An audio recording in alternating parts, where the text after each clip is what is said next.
All right. Yo, what is up, Black Me 79? Let's say hello. Let's say hello. All right. What is up, everybody? I'm imagining folks are going to start filtering into the room and notice a little something different tonight. Tonight I have a couple of two actually guests on the Mic Drops Live. One I've been kind of dropping little tidbits here and there for the past couple of days. What's up, Tony Gore? Mr. Danny Williams. You guys know him as Point Pusher.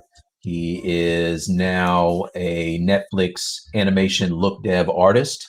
You might have known him from working with DreamWorks and doing Skylanders and all kinds of stuff. Like, Danny's been doing big things for a long time and has been a friend of mine for a long time.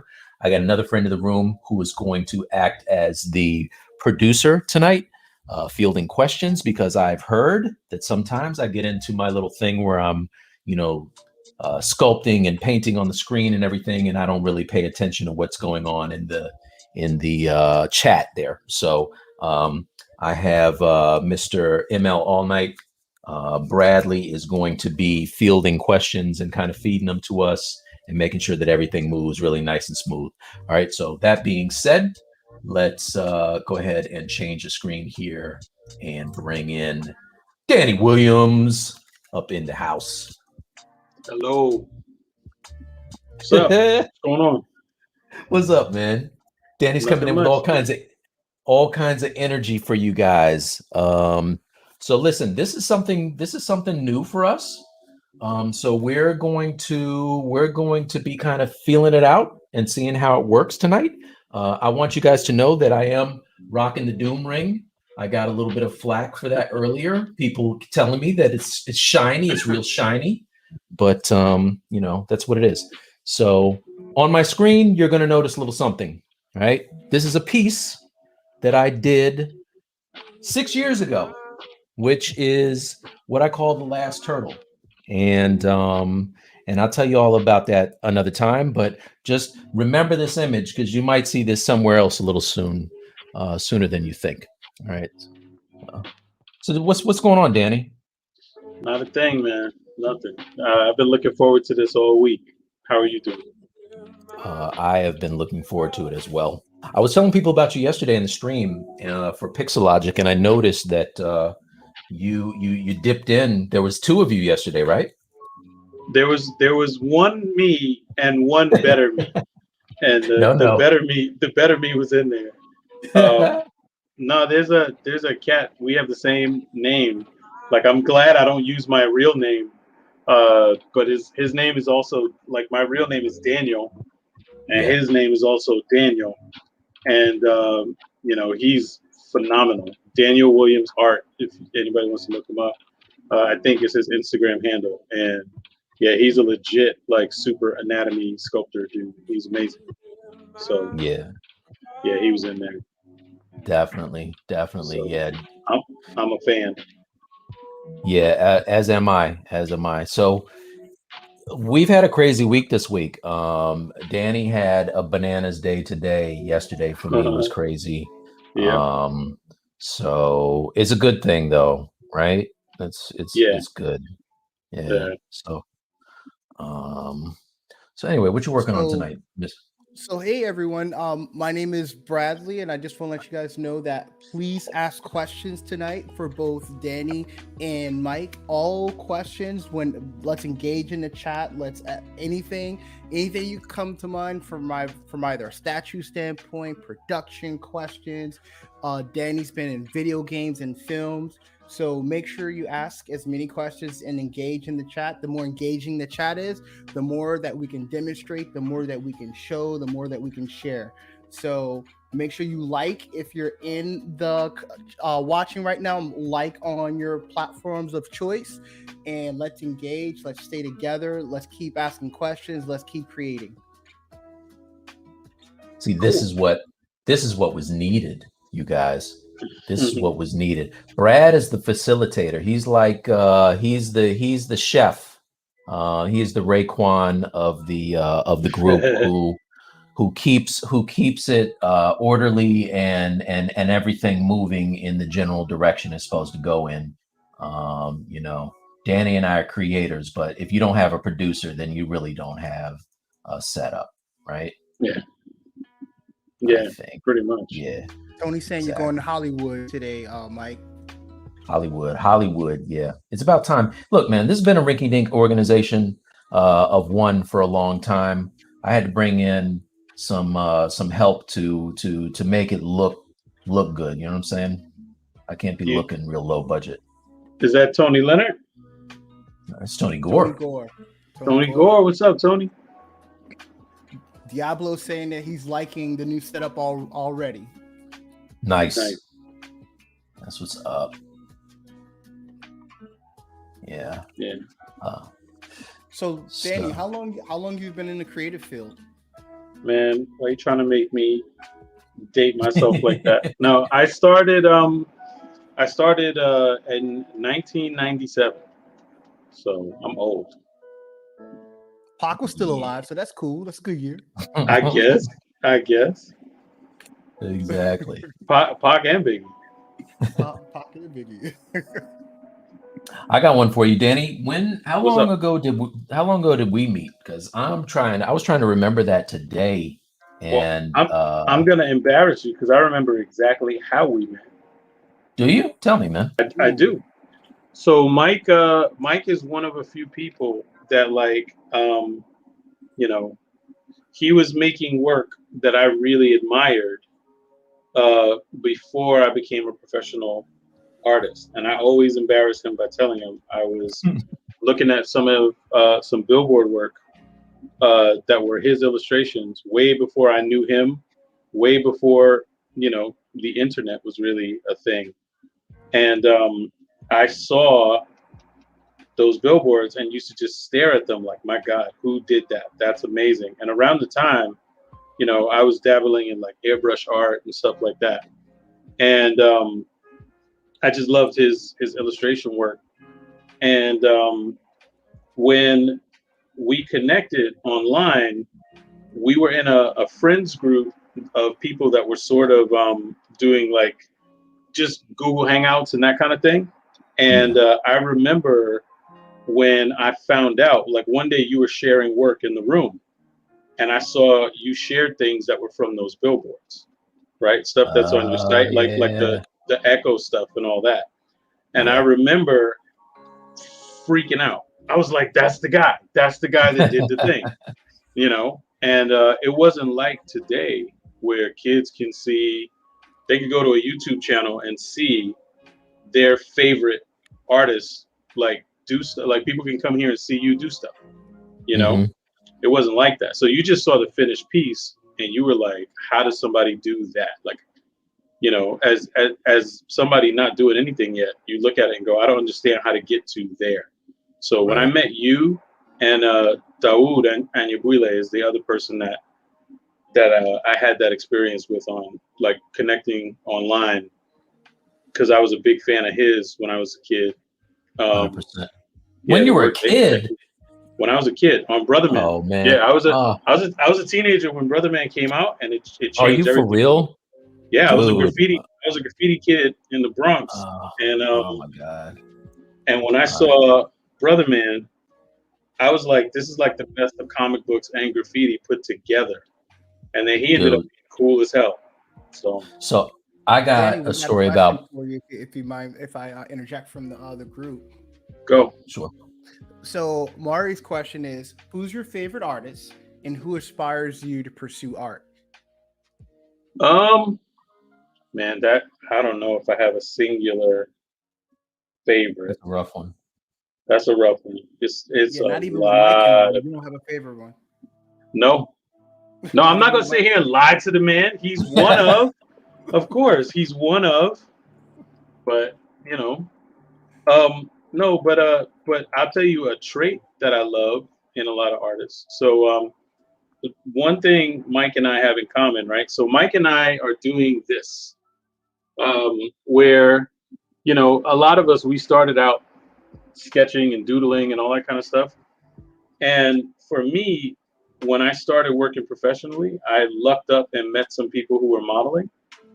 And those people sort of took me under their wing and showed me how to model. And I ended up really liking it and became a professional modeler for a long time. And I never stopped drawing or sketching or liking drawing and sketching and stuff, though, and just coming up with ideas. So I've always felt like the industry tells you to be one thing, but you should think wider and try to be just a good artist, like as much as you can. So basically, I admire people like Mike. Another person that I was really floored with was a gentleman named Miles Tevis. He does like makeup effects, and he did his own design work for a lot of projects. And I remember looking at him years ago and thinking like, oh wow, this is somebody that can do everything. He's just a solid artist. It doesn't matter if it's 2D or 3D or whatever. So I see people like that, and I think that's where I want to go.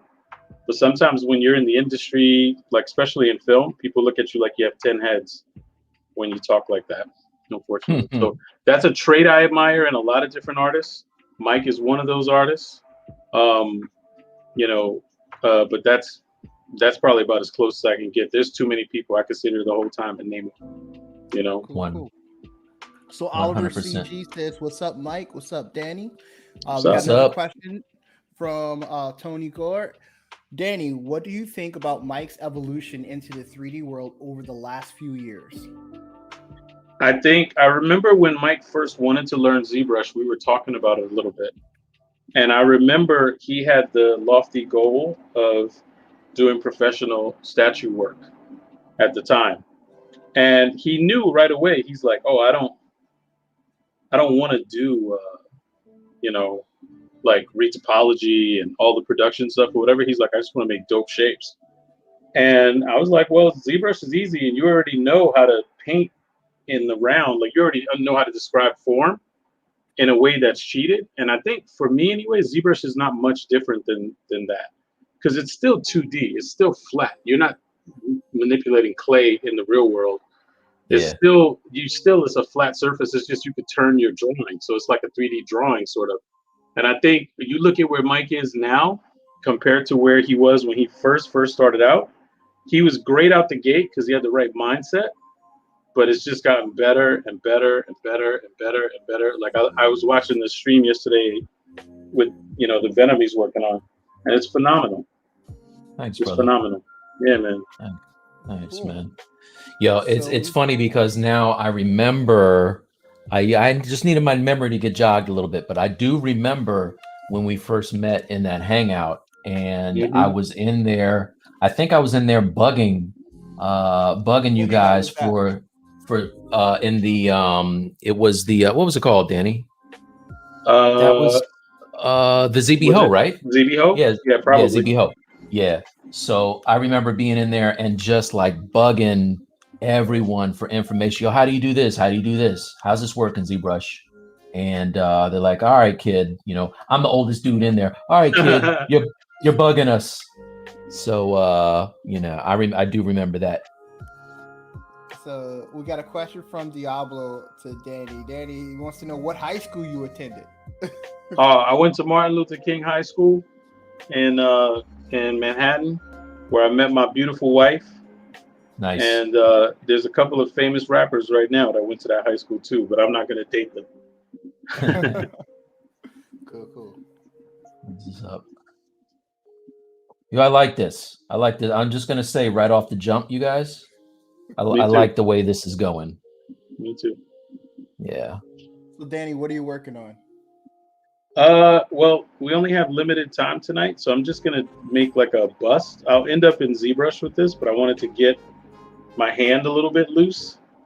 I've been in Maya and Marmoset most of the day, so it was a lot of mouse work today. So you guys stay tuned.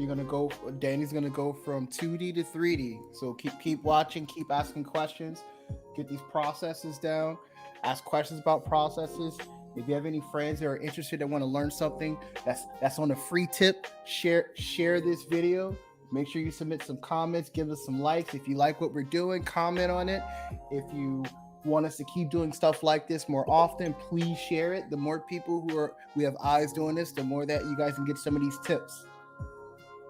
So I want to hop in here real quick. I mean, since Danny was kind enough to be so generous to me, I would like to talk about when I first had exposure to Danny. Like, so we met in that room, right?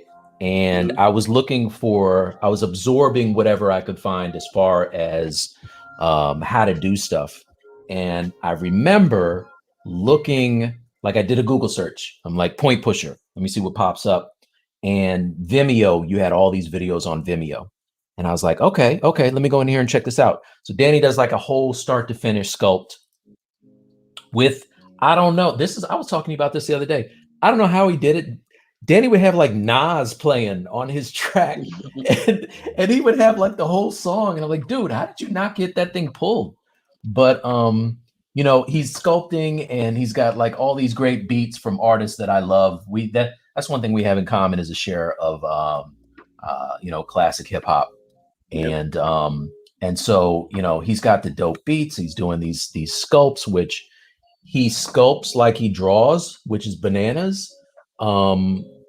I personally, if I have to do a caricature or whatever, I got to have something to look at. First of all, this man, I've never seen him have reference out. He just like right off the dome does everything. And you sculpt that way too, which is crazy to me. But yeah, I'm just looking at these videos and like, oh my God, that one's dope. Let me play the next one. Let me play the next one. And I think I might have called you on a Saturday because I was mad that you got to play all that music. I'm like, how are you playing all this music, man? You're like, I don't know. They just don't pull it. They don't mess with me on Vimeo. I figured they would just tell me at some point. I think at one point I got a strike at one point.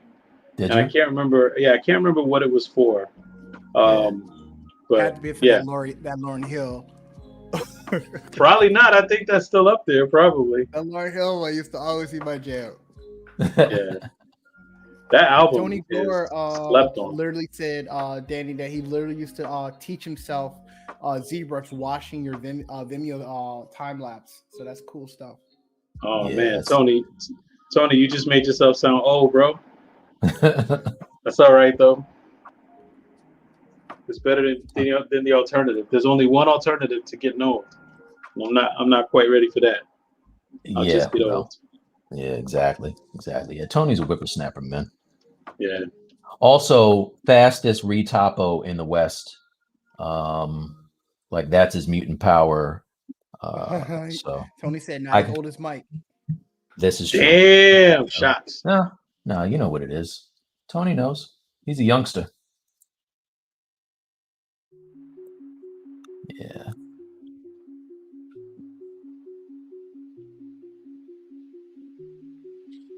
So, Mike, I'm sure everybody wants to know this one question, Mike.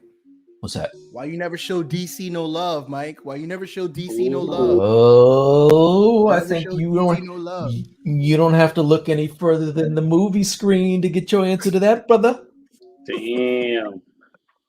All right, so we're gonna talk about the Snyder Cut. Snyder Cut. Yeah, we can do that as best as we can to not ruin it for anyone. All right. So listen, spoiler alert: if you haven't seen the Snyder Cut, and you haven't seen the Justice League, you might want to. We're not going to ruin it, but you should have. All right. Well, you should have probably seen it by now. That's all I'm saying. All right, but anyway, go ahead, Danny. What was your impression, Danny and Bradley? What did you think of the Snyder Cut? Brad, go ahead, man. So I think from an artistic standpoint, it's amazing what composition does to a piece. So I think literally when you go back and you look at the two scenes, you look at how the color correction went, design language, like how two different people could really with some of the similar footage, right? So Josh Whedon only did 6 months of shooting, so he pretty much used a lot of the Snyder Cut footage when he made his film, and just looking at how they changed the colors up, the dynamic design between the two with Steppenwolf. I thought it was it's an interesting case study on taste. You know, that grew on me, that design. At first, when I saw that Steppenwolf, like on the early release photos, I was like, yo, what is going on here? But when you see him animated and see him doing his thing, and then go back and look at the way that he looked in the original one, I think that was a good call, you know. As Personally, far as Danny. The design or yeah. No. The change in design. I thought it was a little more dynamic. He did look like a box of X-Acto blades. Like, I'm not even gonna front, but it was cool to watch though. Danny, you didn't say what you thought of it, dude. Yeah. You know how in art school there's like you get rid of all your sharps, like you get rid of all your blades and like a little thing. That's when you just said that. That's what it reminded me of. But like, all right, so it's weird because like I think they did a cool thing. Do you guys know who Alex Oliver is? The sculptor from Brazil. He was a guy that ran an atelier, I think, that like Grassetti and all those people attended. I think. Okay. But he's an amazing sculptor from Brazil. And he's got this one piece that I would always look at because they would always say stuff like, can't make anything too busy, right? Mm-hmm. And that piece, it's an ogre, and he's got like all of these like spikes all over him, but the details are really organized, right? And it's like the way it looks, is like it's all easy to read, even though there's a lot of stuff. Your eye doesn't get stuck; it like just travels over, so it's still super clear. That's how I felt about Steppenwolf. So like, yeah, in a still, it doesn't really work because your eye goes to all the little recesses between the shapes. Yeah. But when he's moving, and especially when you see him like in a medium shot, like his bicep, the highlight of his bicep and the highlight of his deltoid and all that stuff, you still see all of the highlights in the right spot. Yeah. Even though they have those little cuts and things in them, and those things even move a little bit. So it's like it's still super clear what's going on with his movement and stuff. So like to me, that was the part where I was like, oh, this is like that Alex Oliver thing I always look at. It was amazing. It was amazing. Yeah. I really dug it. I liked it. I'll tell you what, man. Was anybody else surprised by the fact that he went to the 4:3 aspect ratio instead of 16:9? That was, did anybody say, did they say why they did that? Was that just to differentiate himself? He liked it for something else he did, right? For like one of the Supermen or something like that. That's what I saw. Did he have it in?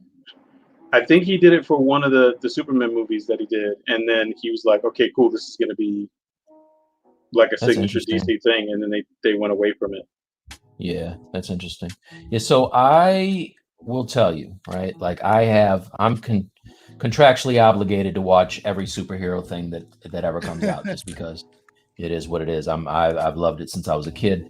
So I actually wasn't a giant fan of the first Justice League because there was a lot of plot holes that didn't make sense, and I felt like they used Cyborg as kind of a Swiss Army knife to get out of problems. Like, hey, we don't know where Steppenwolf is. Cyborg, use your superpowers to find me. Like, beep, boop, boop, boop, boop. He's over here. You know what I'm saying? Without any of that backstory, it didn't make any sense. But I liked the way he went in there and filled in his story and the Amazons and all that. Yeah. So it was pretty dope. Everybody's motivation was way more clear. Even Steppenwolf, right? Yeah. Wanting to get back in Darkseid's good graces. Spoiler alert. Yeah. But even that was way more clear. So, like, even if they didn't change any of the graphics and they just did that, that would have been enough to make it a better movie, in my opinion. Yeah. You 100%. know. But 100%. Yeah, it's weird because like I felt like Cyborg was the opposite of Steppenwolf, where when you look at Cyborg's, and this is no shots at anybody who worked on it, you did fantastic work. But when you look at Cyborg's design, and a lot of the implementation, it works really well in a still. But moving, because there's so many different things happening, especially what they chose to do when he like takes off, how he like stays there for a second, and then you have all these little afterburners that don't feel to me like they're all going from the ground up. Some of them felt like they were going in different directions. So you weren't sure of the thrust. So when you look at it, your mind is now trying to make sense, study it, and your eye is getting stuck for like a millisecond too long. And I think people go, oh, the CG was whack. But I think what's happening is the CG was good. If you look at it in a still, it's actually decent, but it's like, it's not clear. So I think the lack of clarity there hurt it. And like with Steppenwolf, it was the exact opposite. It looks busy in the still, but it was really clear moving. When it was moving, yeah. So it was like they're opposites. So with Cyborg, for me, I wasn't too hung up on that particularly, but I did notice that his face, because that was the only part of him that was actually still human. It felt, even though it probably was the only thing on him that, well, not probably, that was the only thing on him that wasn't green screen, right? But it looked like it was a projection of a face. To it, right? It looked very, like no skin pores, no blemishes. It looked like it was, like a retouched photo when I was looking at his face. Cyborg can't exfoliate? What's wrong with y'all, man? He was very. Well, Tony wants to know, without spoiling Falcon and Winter Soldier, how do you guys feel about the first 2 episodes? So it's I didn't see episode 2 yet. Came out today, and we're with you guys right now. So we'll probably check it out. So we'll be ready for the next stream. Just so you guys know, I'm gonna tell you a little something about Tony Gore, since Tony Gore has never stayed up late enough to come in the stream before. He found out Danny Williams in here, and he must have taken a nap today. So big shout out to Tony for that. But he's seen everything the second that it's been out. So you could probably ask him what he thought of all of the Invincible and whatever else dropped today, and he knows all about it. He's probably seen it already. I remember one night getting up early, like 6 o'clock, right? I'm like, I'm gonna beat him today. So Tony and I talk all the time, and I was like, I'm gonna get up, I'm gonna watch WandaVision, and I'm gonna beat Tony to watching this. So it actually was earlier than that. It was like 5:30. Got up, watched it, wide awake, and then I go to the chat, and I'm like, "Yo, WandaVision was dope," and he was like, "Yeah, it was pretty good today." All right, I'm like, "All right, dude, whatever." So, Danny, what do you think about this whole Blender revolution that's going on right now?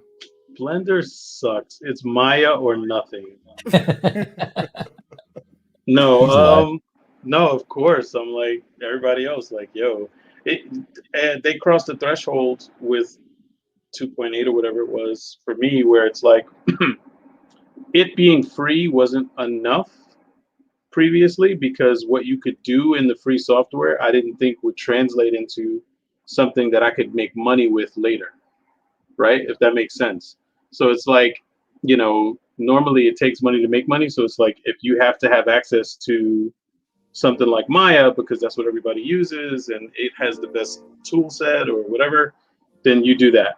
But man, now I feel like Blender can do things that other programs either cannot do at all, or you have to struggle to do them. And the updates are coming so fast. And it's like, it can clearly, I think at this point for me, do things that Maya cannot. So it's the future, in my opinion. And it's not just because it being free was never enough. People used to go, oh, well, how come studios won't use it? It's free. It's better for them. Well, you get what you pay for at the studio level.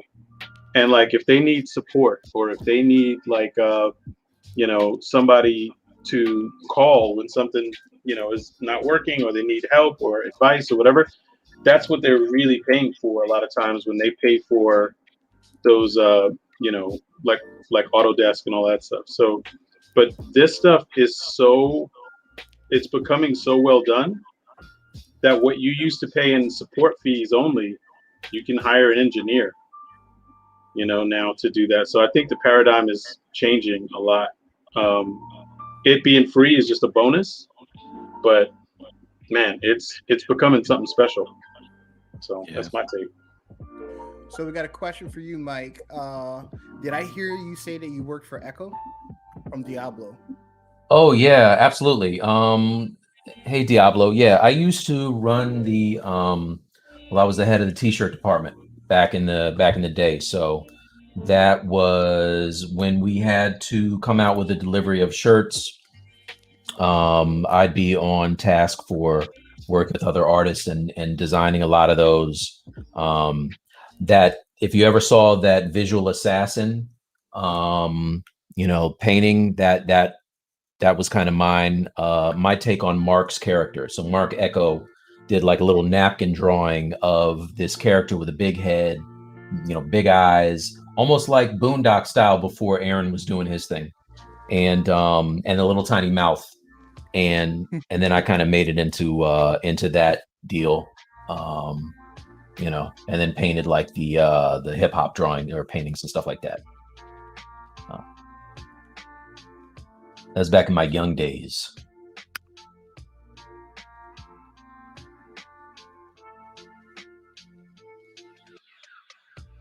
So here's what's this is what's really cool about this entire stream right now. We got Danny doing the drawing, 3D, and at some point, Danny may jump into 3D. That's right. What I would really like everyone to do who's following and who's looking at this. So Danny's gonna jump into 3D. I would like for you guys to later on probably tag Danny, tag Mike on Instagram or Facebook and try to reproduce what Danny does in 3D, because he's going to do a really cool caricature. And what's really going to be awesome about that, you guys will see the whole process. So follow along, ask questions as he does it. Please engage. We have a lot of people watching right now, so please everyone that's there. Just comment, share, ask questions.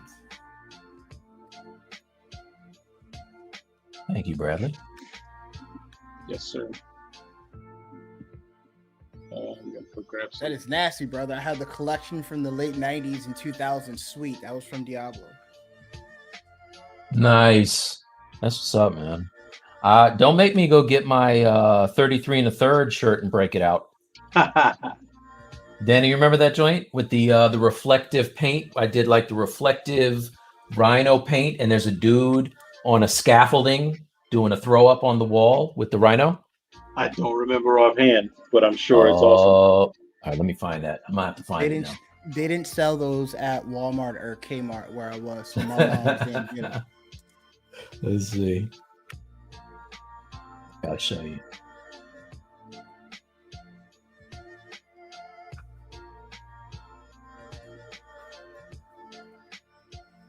You know what I've been looking with your work, Mike, that you've been doing a lot differently, I would say, is that you've been moving away from like that piece that you just did with the fish head.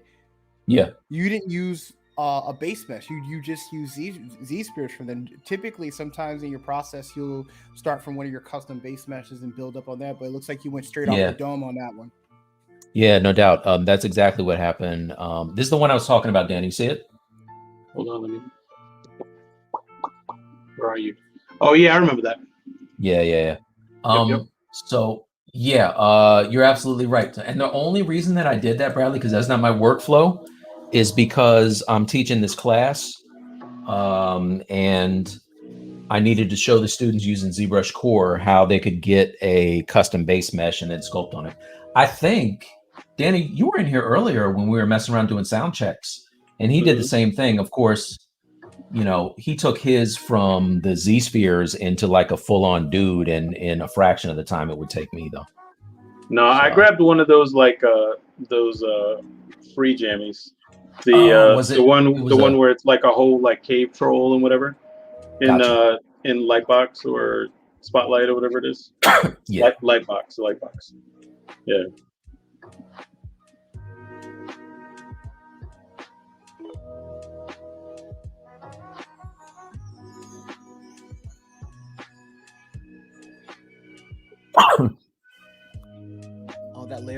hair looks real dope, Danny. Thank you, sir. Expression.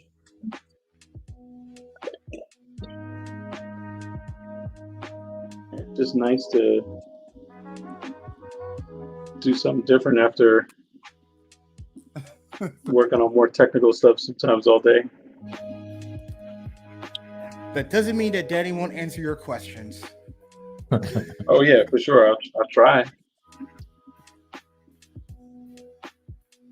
So I don't know if you guys, when we took a break from earlier, if you caught any of the episodes of Invincible, but yeah, it's kind of fresh, man. No, I have not. Okay. All right. Yeah, you got some fun ahead of you this weekend. Falcon, Winter Soldier, and Invincible. So Nice. Invincible's new Amazon show, right? Yeah.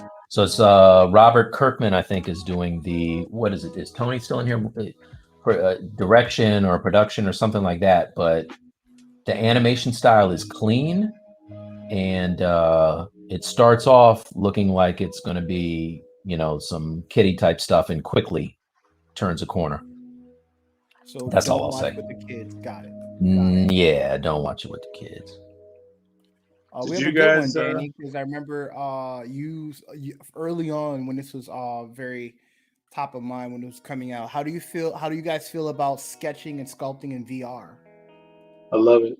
I haven't tried it. I love it. You have a VR headset, Danny? Yeah. Oh, nice. Okay.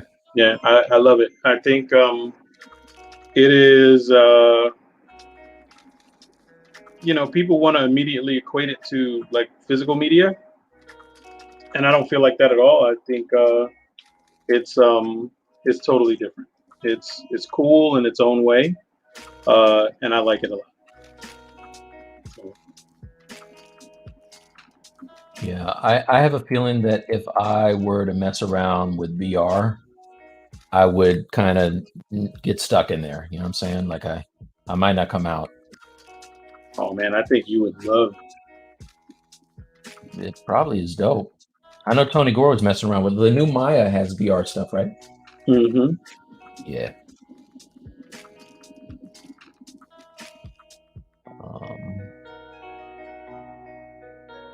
Something you mentioned in your stream yesterday, I was thinking about.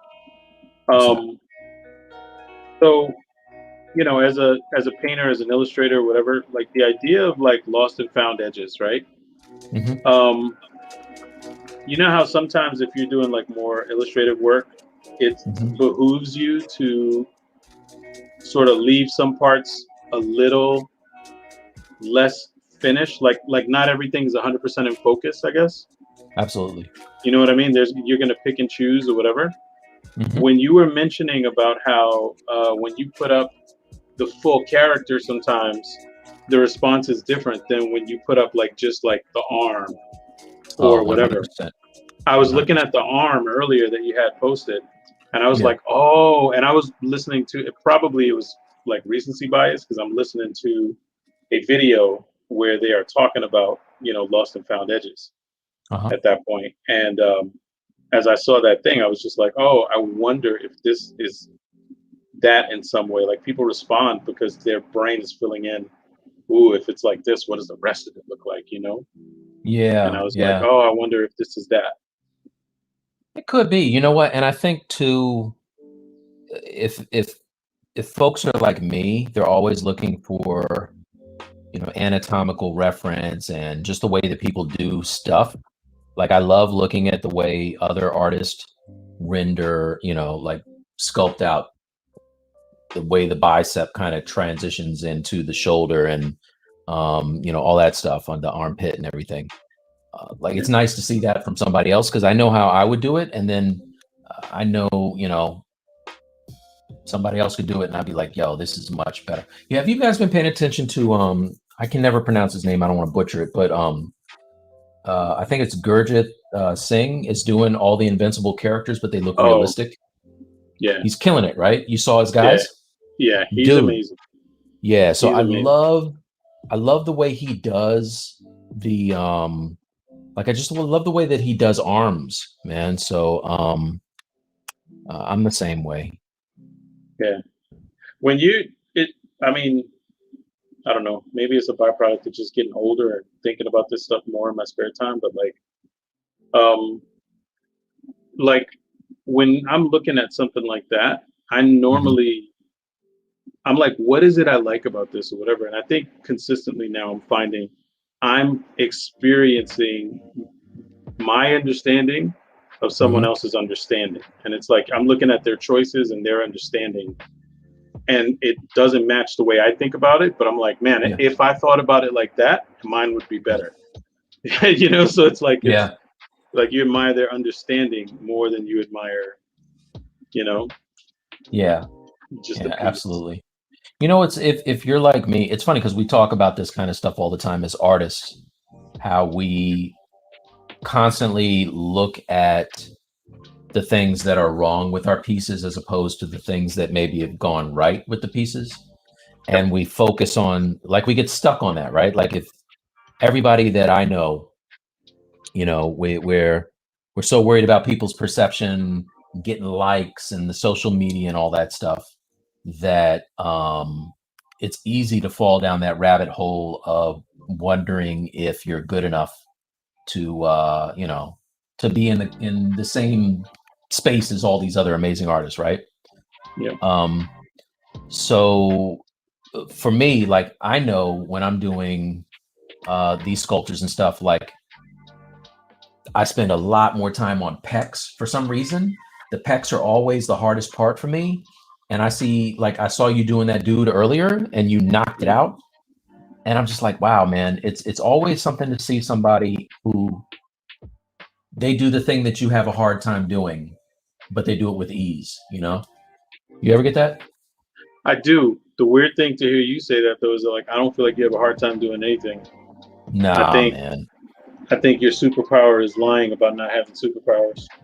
That's what I think. Y'all gonna hug in a few minutes. Y'all gonna hug it out now. Y'all, it's like, yeah, you're my hero, bro. We're gonna show up to your house. We're gonna show up to your house and hug you. Hey, look, man, I'm not gonna front. Danny got me the best soup I've ever had in my life. So you in this, what kind of soup was this? Soup. You got to give me details. Hey, look, man, I can't get over that. So, look, I don't drink. I don't eat soup like that. That we did. We were in New York, and I was doing a Wacom demo thing, and I was like, yo, I got to get Danny over here. So I called him, like, Danny, come do a presentation. And he came and did it. And we went out to have lunch. He's like, yo, I'm gonna take you to this spot that has soup. And I know to you, it's not a big deal because you probably had that soup a million times. What was your mind? You're like, oh, soup, right? I was like, soup. All right, soup. Well, okay, well, whatever. You know, I immediately thought of Seinfeld because we're in New York. You know, but yeah, it was dope. Well, the thing is, right? I live in New York State, but I grew up in New York City. But where I live now is like we're closer to Canada than we are to the city, right? Oh, so that's how far away we are. Yeah. So this place is a place that I used to go when I used to teach at SVA. I would go there all the time. Like some students turned me onto it years ago because it's cheap and it's really good. And they you know, I would go there sometimes with students after class. And I was like, oh man, Mike invited me down to the city. This is great. I'm gonna see if he likes this soup. But I haven't had this joint in like a couple of years, and that's what I want. So right. Little did you know I wouldn't shut up about the soup. Yeah, there you go. As we talk about like artists and how they feel and like likes and things like that, let's talk about this foundation, this NFT stuff that's going on right now. How do you guys feel about that? Go, Mike. So I'm like everybody else, man. I'm trying to figure out what's going on and how do I fit in.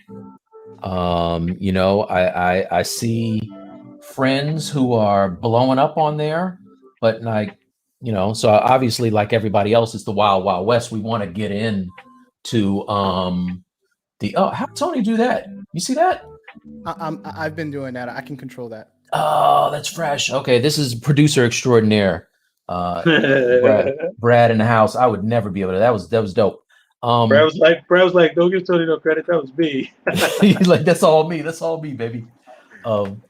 Yeah. So no, I don't know, man. Like all I know is these are files that we would have sitting on our hard drive, and if we can, get tokenize them and make them so that they can be sold and generate some revenue. I don't know a single artist that's like, I have too much money. You know what I'm saying? So, what about you, Danny? I have a different take on it, I think, than a lot of people. So I think it has nothing to do with art. Our thing is to like look at it like art, and we've all talked about this before. And anybody that might be listening that's a personal friend of mine has probably heard this rant, so apologies. But I think what we're witnessing is a business thing that has very little to do with art.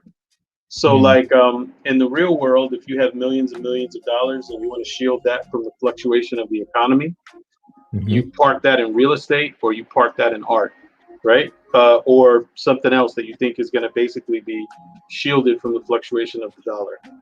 Yeah. So if you were somebody that bought Bitcoin when it was a couple of $100 and now it's worth, whatever it is, it's worth 50,000 or whatever per Bitcoin, and you are basically a Bitcoin millionaire, if you cash that out to the dollar, you're doing it at a humongous loss. Right. If you leave it in like whatever cryptocurrency you're in, and that takes a dip, you're operating at a humongous loss. So just like in the real world, you want to park your money in something. So I've seen a lot of artists go, oh, I'm looking at artist X, and that piece is not worth 10 grand. But it's not about whether that piece is worth 10 grand. It's not like a real traditional art gallery space. What it's about is, does somebody else think that parking their 10 grand in that token is going to be able to shield them from the market fluctuation, and later on they can sell that token for at least 10 grand? That's the game. Right. So we're seeing now there's digital real estate popping up. I don't know if you guys have seen that.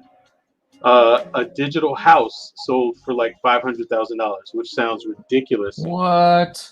Yeah, because you think about it like a house, but it's not a house. It's a financial instrument. It's somebody parking their cryptocurrency in that.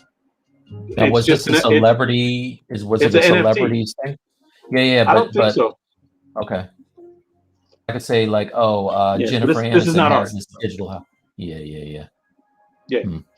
Right. Yeah, it's not art. It's so like the whole, like, I see people going, oh, I don't understand why people are buying a whole bunch of JPEGs. It doesn't make sense to me. It's because it's just a financial instrument. That's it. It has nothing to do with the quality of the art or anything like that. So to us, dude, anybody that's like trying to sell, go sell your stuff. And if it doesn't sell, now you know it's not a reflection of you. Yeah. Right? I think so it's not like again, Danny, I think you need to say that again. Yeah, if it doesn't sell, it's not a reflection of you. It's a reflection of you not being able to convince people that they can resell it. That's all that is. Yeah. So, but it's not about your art. So get in there and try to sell it. That's important to say, because we all see the Beeples and, cats that are selling these things for, enormous amounts of money, and you nailed it. We're like, okay, well, if we're looking at this from a standpoint of art, we're like, okay, well, our piece is equally as good as this thing. I'm gonna go in here and make 70 million on mine too. But the thing of it is this, right? Like, I remember when, I tell anybody that talk to me, like, I remember when Patreon first came out, right? And everybody's talking about Patreon. We all got to get on, and we all saw the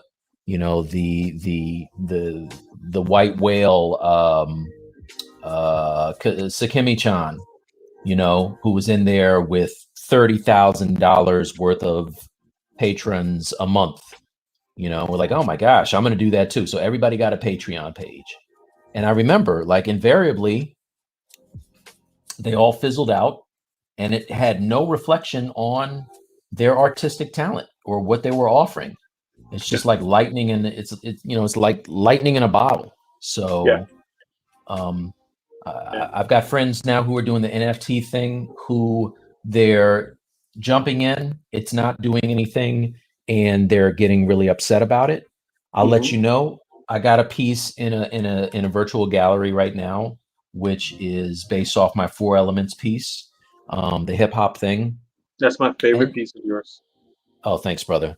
Well, you can go on there and buy it for me, because it's sitting there. It's sitting there unpurchased right now. How much you selling it for? Oh man, I'm just kidding, dude. You don't mind me asking? No, I'm dead serious. I think it's got a, I don't know, it's got like a buy it now price of like 2,500 or something like that. Oh, so Brad, that's all you, baby. Got that. But listen, this is take some money from my savings, from my check-ins, and then go to the bank. Nice. But see, now this is the thing, and I got yelled at yesterday for talking this way, right? I have a friend who is kind of helping me navigate this digital space, and they do business all over the world, right? Like big business guy. And he deals with people who have deep pockets. And so I said something about what the market will bear and what I think is a realistic valuation for something that I post on there, and got screamed at, because he's like, dude, you need to stop thinking that way. You don't know what people are going to pay for your stuff. And if you don't believe it, then you can't convince anybody that it's worth it. You have to believe it. So he's on some real power of positive thought stuff. But you know what? This dude's looking at buying a, what did he say that plane was? It's like a G something, G8 or something like that. Like he's looking at buying that. So clearly one of us has it figured out and the other one doesn't. What's so funny is when you said G, that I was thinking Tropic Thunder the whole time. G5. Yeah, no, I think the new one's a G8. He showed me a picture of it. It looked like something that Tony Stark should fly on. Is he only buying one? Real boy. It's crazy. Look, man, the gas on that is more than I think I make in a year. Listen, it's insane. Yeah. It's insane. I don't want a private plane. I wouldn't want to be that rich. Nah. Just because I'm going down, the rest of economy class is going down with me. I'm not trying to have my last thought be, damn, I paid for this. Like, exactly. It is taking me out. Yeah, no thanks. That's funny. No thanks.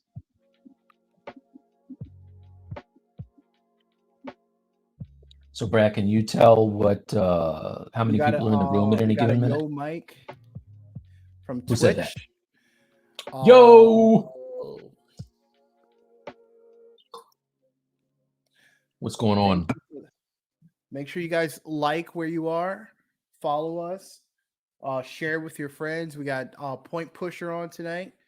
If you missed it, Danny did a concept drawing, and then he's going into ZBrush, and he's going to show that whole process there. So please follow along. So in case you don't know, like Danny does this for animation, like real ass movies. So this whole process, this workflow that he's working on and how fast it is, you might be like, yo, he's moving really fast and that thing looks very professional. That's because he is a professional. This is what he does for a living.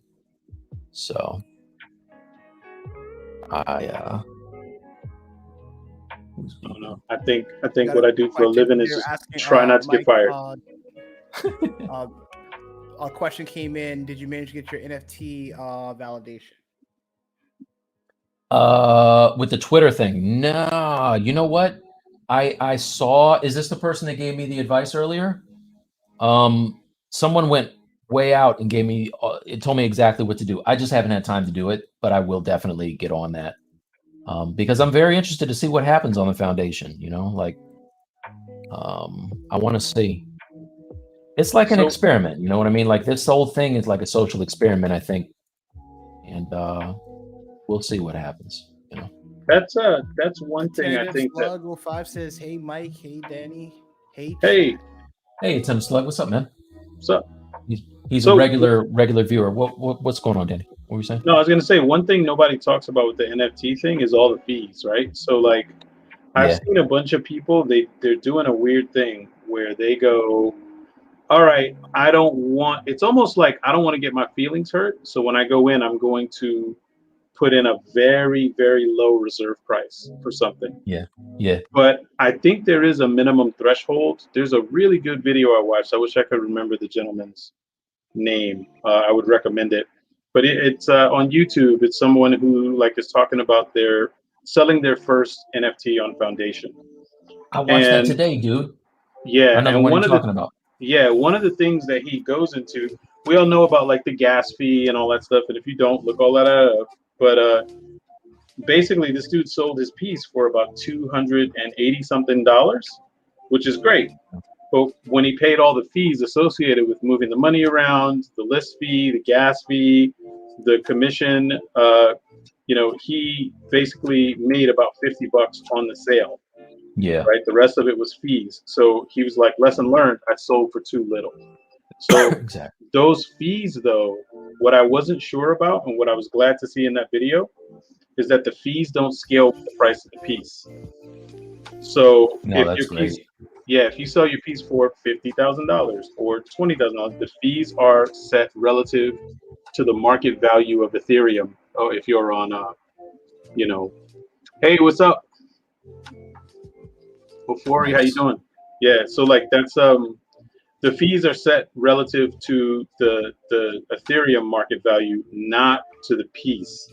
So if you're gonna go in and sell on something, like Foundation, just make sure you understand all the fees before you set your price, because it would suck to sell something and get all excited and then walk away with just a little bit of dough because you weren't educated on it.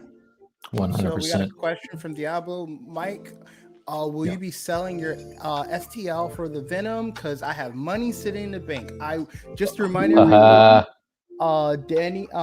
Mike has a Gumroad with a anti-venom. If you guys want to go and reserve and pre-order that right now, from what I understand, the price is going to go up from the pre-order, and who knows what will happen in the future. I do know that Mike has quite a few custom pieces that he is printing and making himself, and I think it'll be best if you buy from the source versus sourcing out the STL. Exactly.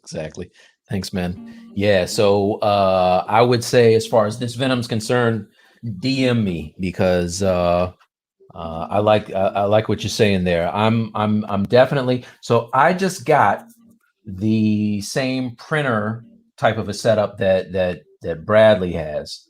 It's an Anycubic Photon Mono X and the Wash and Cure 2. So I can't wait to start to mess around with some resin prints.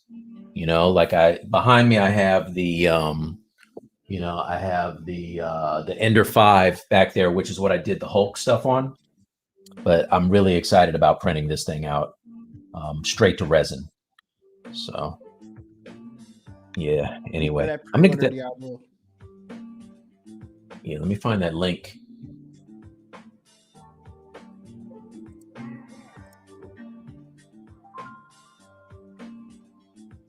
Diablo says that he has an EPAX10E and it's nasty. I'm thinking that's a printer, right? Who makes that?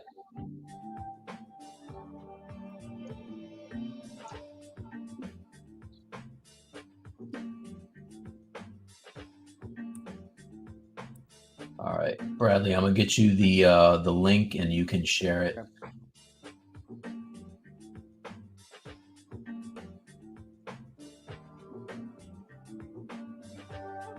So that is a resin printer. It's a 4K UV resin printer made by EPAX. Is the company. Nice. It looks similar to the Mono. Cool. Okay.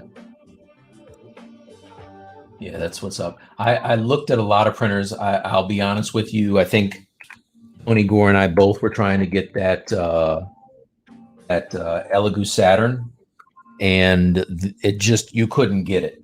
You couldn't get. I got up early on a Saturday morning when they first had the first pre-order, and tried to lock it in, and I think they had a bunch of bots because the second I added it to my cart, it was sold out.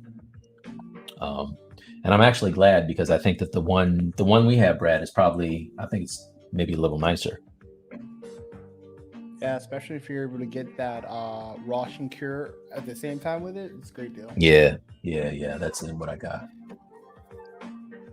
And I was relatively new to 3D printing, and it was pretty straight. Like the resin printer was my first printer. It was very straightforward, with enough tutorial support. Shout out to Uncle Jesse and his channel. Does a really good job of providing information on 3D printing. 100%.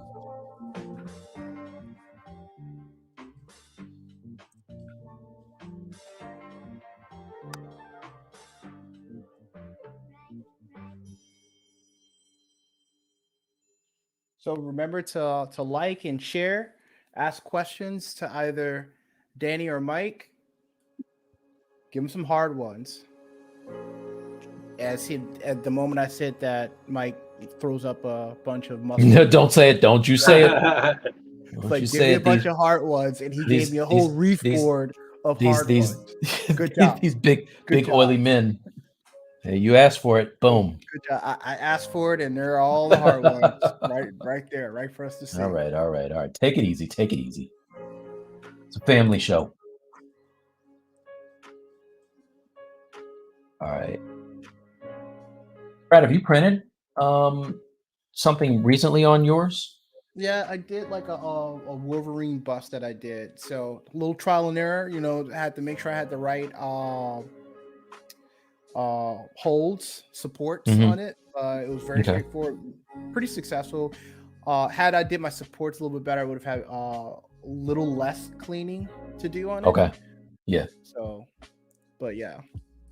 Okay. It was pretty fast. Like I did like not a super small print, but it took 2 hours, which is pretty dope. What scale do you think that you said it was a bust? Yeah, it was a bust. So what do you think, like a 6 scale? Yeah, 6 scale. Took 2 hours. That's and nice. Right man. into the wash. Dude, did I tell you? So one of my first experiences with this Ender 5 is I was printing this Zion I sculpted for. That Zion was dope, by the way. Thanks, man. Yeah, the joint I did for Nike. And I had Tony Gore knows because he was there for the sadness. I set it up so that I was doing it was a long print, and I think it was like his torso. I didn't break it up very well, so I had like his torso down to the bottom of his shorts, and that thing was I think it was like a 3-day print, like a solid 36 hours. Jeez. And yeah, I got all the way to I think it was like hour 29. It might have been more than that. And the power for my complex went out. So I was like, dude, lost all that. You didn't ask for reparations? Nah. I was not happy though. And then Tony got me all excited because he's like, yo, I think you can just you can pick up where it ended. I know they had that feature on some of them, but I couldn't get it to work.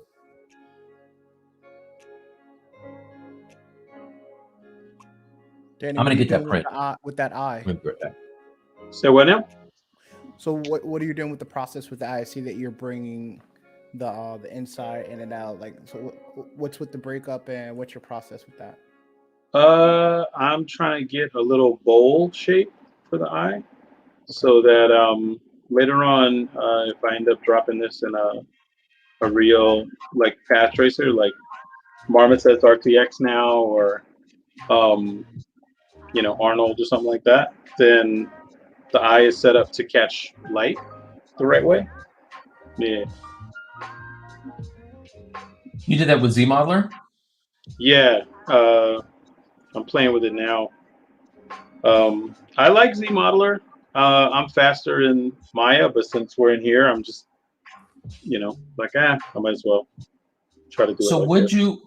what'd you do to get the convex shape? Did that are you using like a deformer, or did you just push it back using No, a selection? I'll show you. Yeah, I just did a selection. So I just made a polygroup of it, Mm-hmm. and then so like if I go back here, so I did visibility, Yeah. and then did the shrink, and Mm-hmm. then polygrouped it, and then after I polygrouped it, I masked it off, and then I inverted the scale there Mm-hmm. on the eye, and then just started to use ZModeler to like give the pupil a little like cavity back there, Okay. Yeah. and then yeah, so That's clean, oops, man. thanks. And I have a weird extrude in here now. I don't know where I got that from. That Hulk? Diablo City needs Yeah. the Hulk in his life. All right, all right. You know what? All right, now I'm gonna switch to the camera here because you gotta see when you see the size of this, you're gonna freak out. All right. So here's that Zion I was talking about. That's so So dope. it's a big one. Thanks, man. But like it kept all this, like look at that detail. It kept all that, the like Z in his head and all that. And let's see. Like the shoes kept all that detail. So this is filament. That's why I'm super excited for the resin. But here, check this out. Do you find the prep to be the same between the two technologies, or is it different? As far as cutting and Yeah, as keying far and as all that. cutting, keying, hollowing, So I've never okay, so the thing I did for Sideshow, I just cut and key it. I didn't do hollowing on that. So I'm thinking they're gonna do it as a solid piece. But that's something I'll be able to tell you soon, man. Look at it. This is the mold. This is like 45 pounds. But this is the size of this Hulk. Insane. Isn't that crazy? That's insane. Yeah. So I still have to do the top. This has been sitting on my floor for a while. Are you selling that as a kit? No, I'm gonna sell it as just a straight up unpainted model. Nice. Yeah. Oh man, I don't know this dude's name. There's a dude on YouTube that takes like a bunch of like, I would always get recommended his channels because I watch like a lot of model painting stuff. Mm-hmm. And this dude, he's like an older Hispanic man, and he does repaints of like officially licensed things, like actual sideshow pieces and stuff. Yeah. And I would always ignore it, like it's Sideshow, like they're doing a dope job. Like, what are you doing, buddy? Right. On like your cell phone camera. But dude, that guy paints the shit out of these things. They look amazing. Have you seen this dude? What's his name? I don't remember. I'll find it. I'll send it to you. It looks dope. So, dude, I paid for. There's a dude. Oh, I don't know where he is. But he did an alternate head for my Daniel Bell Captain America. It's sick. Let me show you this, man. Let me show you this. Yeah.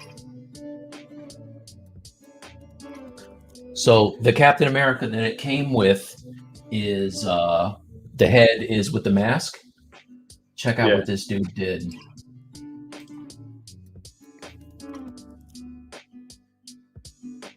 Oh, that's cool. See that's awesome. Yeah. Like if you could see, he's got like the eyes have the glimmer in them. Yeah. Like the hair. Look at that, man. Yeah. Like that's insane. Yeah, when I finally started watching this dude's videos, I couldn't stop. I was like, oh wait, so I've been doing this all wrong, ignoring this guy. I know, right? So this dude did a version with the beard, one without the beard, and then he did a Sam Wilson one. Wow. Yeah. So pretty fresh. Hey Mike, Silk One says, "Hey, Mr. Mike Thompson, doing live show now." Yeah, man. What is up?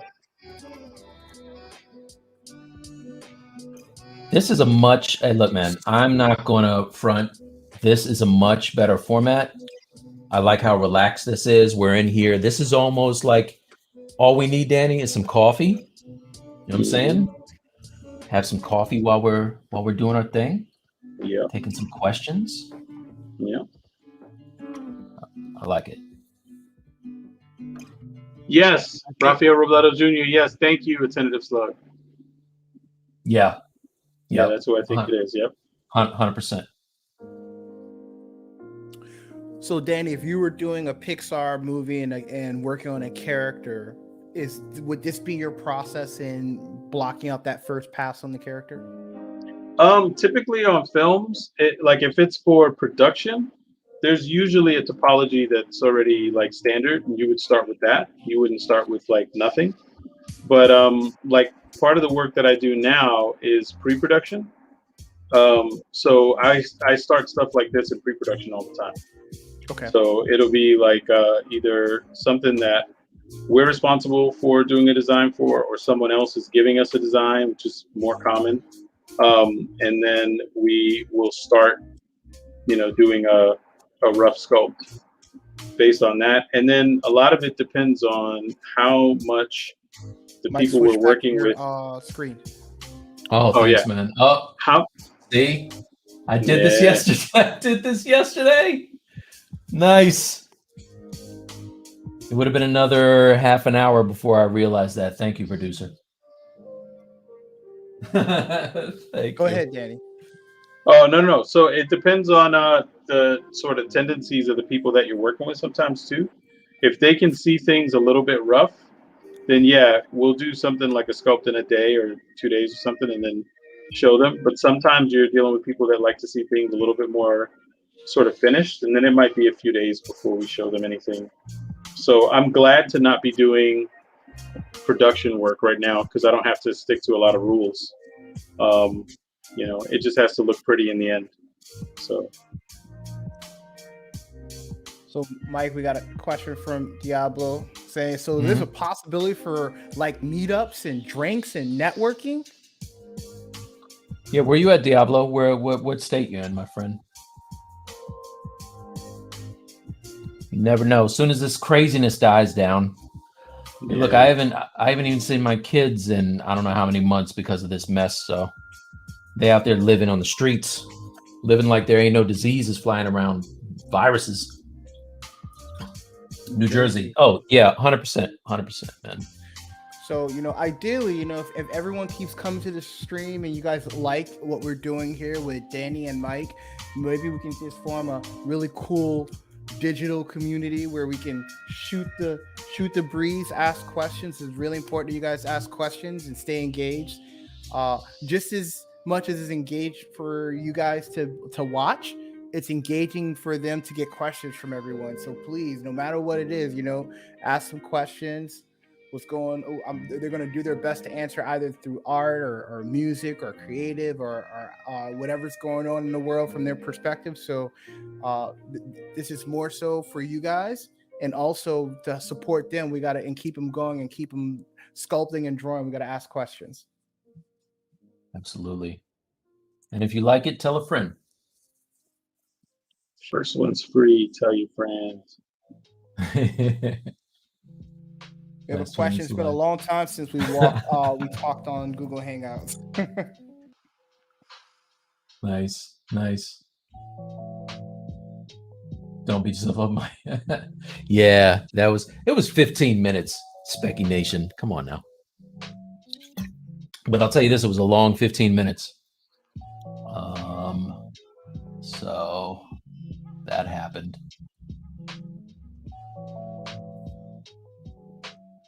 I gotta say, Spiky Nation, that is like the world's greatest thumbnail picture ever.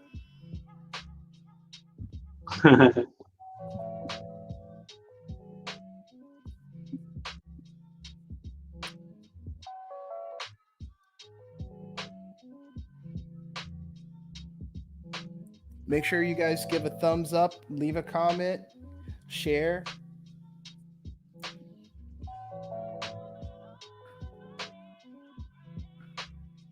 I like this music, man. I know. Yeah, this isn't bad. Yeah. So just so you guys know, I had planned to do the music rotation from my friend Super Dave West and Chuck Taylor, and they've been lacing me up with a lot of music. Because we're doing a new format tonight, we're still kind of working out the bugs, but this chill out music is really good for working, I think.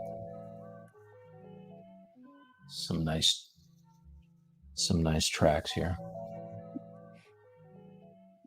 I just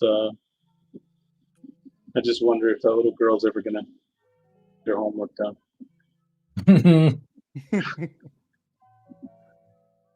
Hey, look, I hope they don't pull all the audio from this. That would be messed up. This one's supposed to be royalty free, so Yeah, this one's good. All right, yeah. Excellent. Yeah, this is fresh.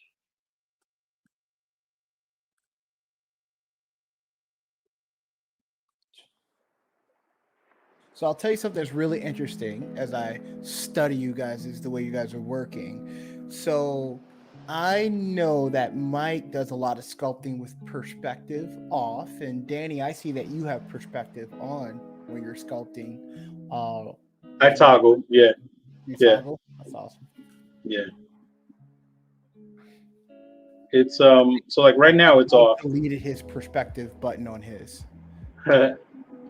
It's off right now, but I go back and forth. I know for doing portraits, it's better to have it on though, right, Dan? It depends. So something I did not know for anybody that might be using Maya, there's a lot about even the Maya camera that I don't really understand fully. And something one of my coworkers sort of hit me to. There's a big difference between the Maya camera and the ZBrush camera. So I would always go out to Maya. I would constantly export, and then every once in a while take a look in Maya to see what the thing looked like. And basically in Maya, if you set your camera to a 50 millimeter camera with a 1.85 film back, it goes from being like a pinhole camera, like your phone, to an actual like film camera. And the number that you get for the field of view in there is 23.67. And if you go up here to your draw menu, and it's not the number for the focal length, which is what we normally adjust, right? Clicking these numbers. So a 50 here is not like a 50 in Maya or most 3D packages. So what you do is you put in the field of view. So the field of view is 23.67 when you put in those numbers in Maya. And then this will match the Maya camera. So it'll be WYSIWYG for what you get here and what you get in the Maya camera. So I didn't know that until recently. Yeah. Wait a minute. So you match the Maya camera in ZBrush? Yeah. So basically the perspective will be way, way, way closer. It's like, it's almost indistinguishable. Like you won't, it's like. If you don't mind, Dan, can you show that again? So I have you on big screen so people could see what you did with the camera. So I think that's really cool.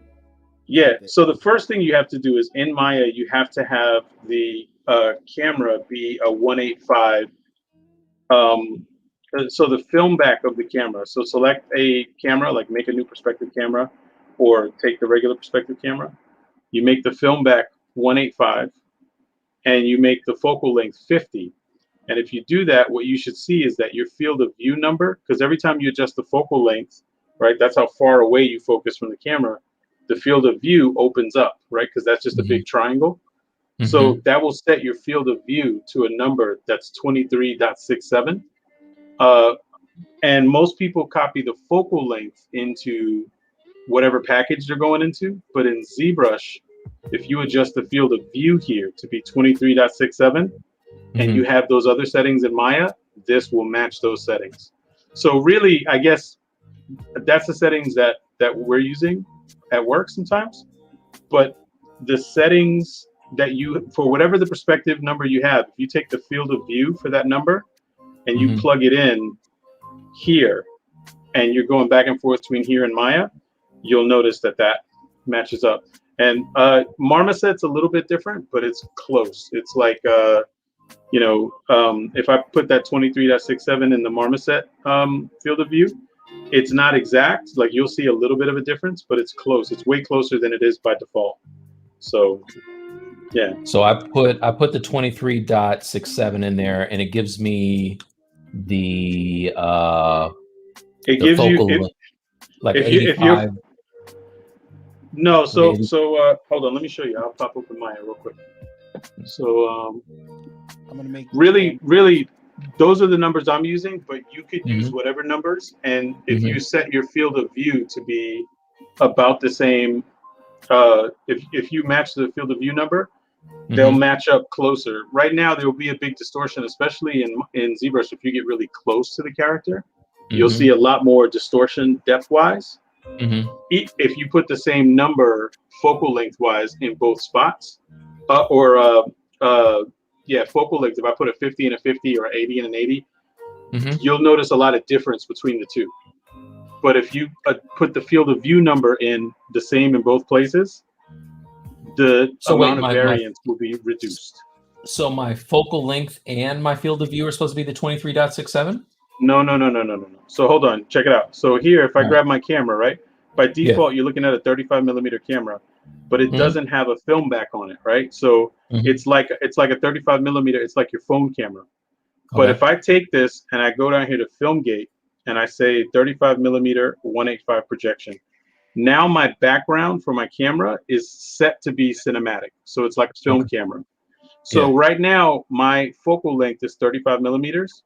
My angle of view is 33.33. If I make this 50, that goes to that 23.67. And a 50 millimeter lens is like holding a maquette at the end of your arm, right? So it's like holding a handheld maquette at the end of your arm. It's like closer to what no virtual camera is going to give you what your eyes get, but this is closer. So taking this number, because it was set by adjusting this number, but if I take this 50 and I put this in ZBrush, so if I go over here to draw and I just click on a 50, you're going to see that the field of view is wider for the way they're doing their math. And the field of view is what really matters. So if I take this field of view and I say 23.67, it won't be a 50 millimeter lens anymore, but the field of view will be the same. And this is closer to what I'll see when I take the same model and put it in Maya. So when you put your 23.67 field of view, are you getting like an 85 millimeter lens? No, that's what pops up on mine. No, so you're right. And ZBrush, you're getting that 85 because ZBrush is doing that conversion. Right. ZBrush is doing a different set of math, but it's like I guess to sum up, the angle of view is something I never thought to care about before I learned about this. I would only care about the focal length because that's what you always hear when you talk about cameras. But if you, for ZBrush specifically, if you set the angle of view and you're coming back to Maya, whatever your camera is here. So you could be using a 35, you could be using a 50, you could be using an 80 if you have a really flat scene without a lot of depth.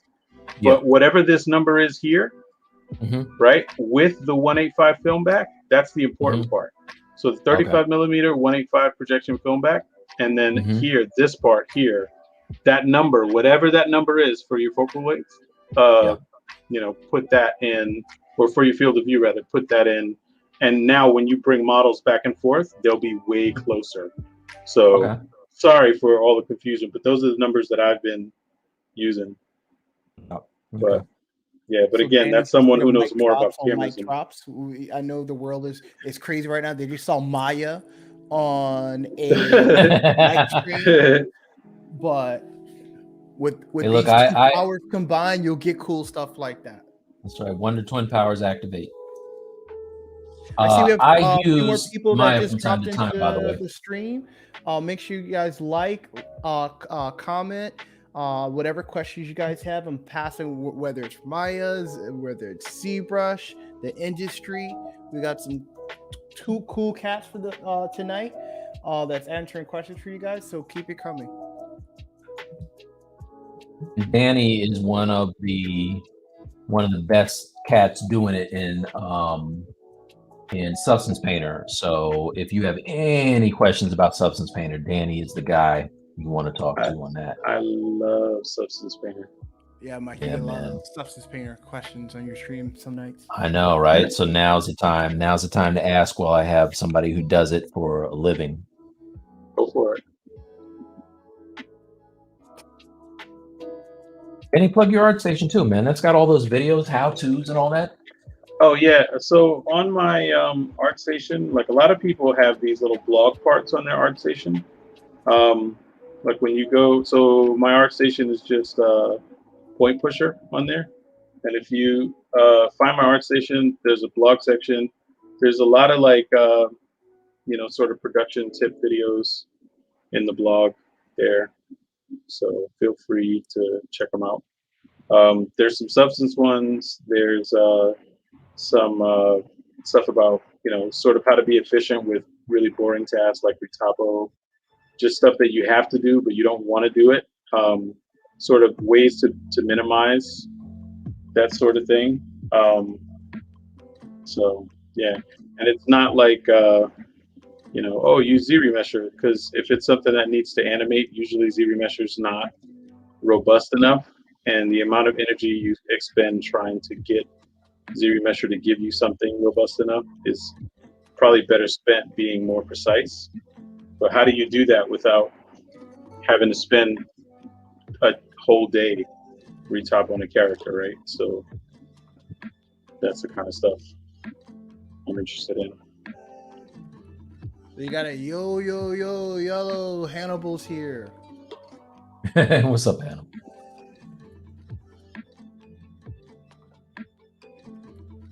I just put the link in for you guys to check out Danny's blog and check out his ArtStation.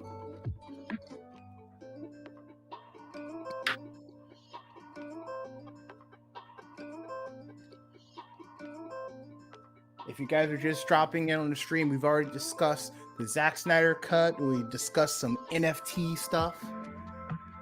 It's been a lot going on tonight. A lot. Brad, I dropped the link for that Gumroad in the messenger on Facebook too. Yep. Okay, thanks.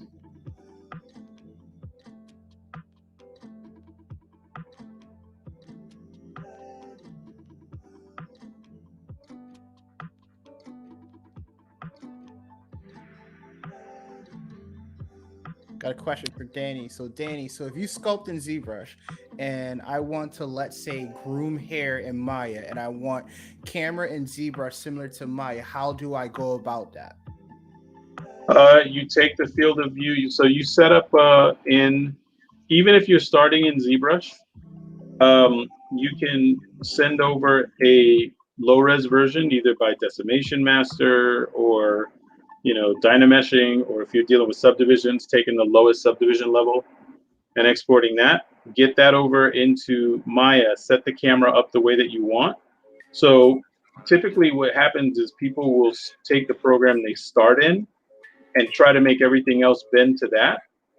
Make everything bend to the program that you're going to end in. So if you're going to work in Maya, for example, make sure everything that you're doing is going to look good in Maya. So what I would do is I would, as soon as I'm done blocking out this head, I can export this to Maya, and I can start to do a quick sort of framing of it and get it to look right in Maya. And once I have that framing and I get it to look the way I want, I can come back in here and make sure that I get a framing that looks similar. If you want to match them up exact, that's going to be a little bit tough. You probably have to end up using like see-through to rotoscope or whatever. But if you want to get it really, really like where the perspective is close, I don't want a thing where if I'm looking at something, it looks like there's more depth from the tip of the nose to like the ear when I get close to the model in one package than it does in the other. I want that part to be similar, right? So that's the part I'm trying to figure out, so I would use that field of view trick that we talked about. So if whatever the field of view is for your camera, instead of plugging in the the focal length, plug in the field of view here too, and you'll see that they get closer. Don't worry about the focal length. Just worry about field of view, which is counterintuitive to me, but it seems to work. I've been doing it for a few months now, and it's worked really well. So hopefully that helps.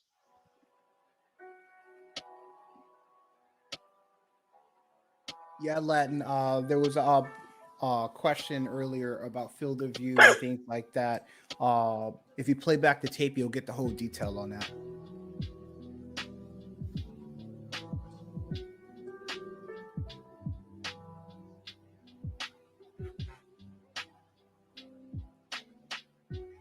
We have a question, and what if the only thing you know is ZBrush, but you need to learn XGen and maybe render in Maya? So I guess the question is, if you only know ZBrush, how do you get into learning XGen? And I believe the second half of that is rendering techniques in Maya. Two free resources. Jesus Fernandez has, I think, some of the best XGen tutorials that I've seen. They really go in depth all the way from the beginning all the way to the end.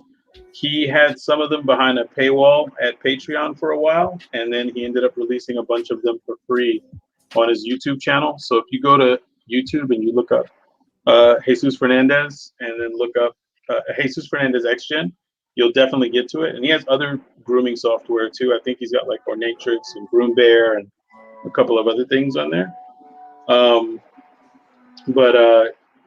That's a good XGen resource. Also, you have for the Arnold stuff, if you want to use Arnold, Arvind Shriver is a really good Arnold user who shares tons of in-depth information, skin, hair, like all kinds of stuff for Arnold. So two really good free resources. And then I don't know if they have stuff specific. And the links, you guys could check that out. Yep. And then one more is not necessarily related to those things, but I've just been really impressed with the stuff from Outgang. If anybody has not seen that stuff, I believe the person running it is named Laura, and I think she's from Quebec. But the instruction is phenomenal, so I would recommend checking that out too. There's a lot of good free resources out there.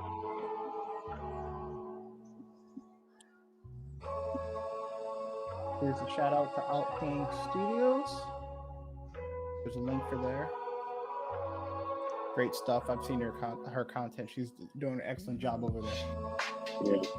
All right, Danny, we got another question. Danny, so when talking ZBrush, Maya is only used for Retopo and rigging? It depends on the studio and what you need to do. I use Maya more than I use ZBrush, honestly. ZBrush is great when I want to sculpt and figure out a shape. But sometimes if I have an exact design that I need to match, especially if that design is in a pose and I'm sculpting the thing in a pose, like I don't need to make a T-pose or whatever, sometimes I'll leave Maya until ZBrush until the very, very end where it's cleanup, and I'll do everything in Maya.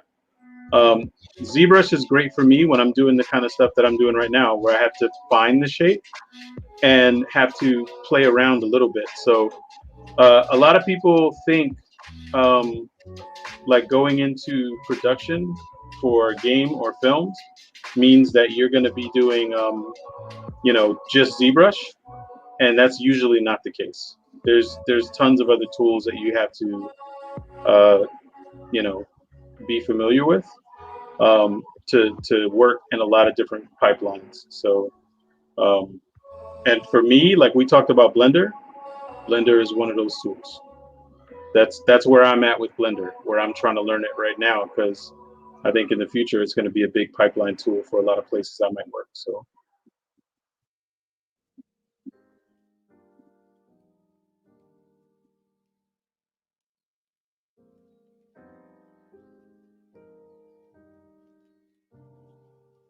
Mike, you awfully quiet over there staring at that man's thighs. I'm just marveling at the fact that they're not straight from the thigh to the ankle the way mine are. Yeah. I've simplified my shapes over COVID, you guys.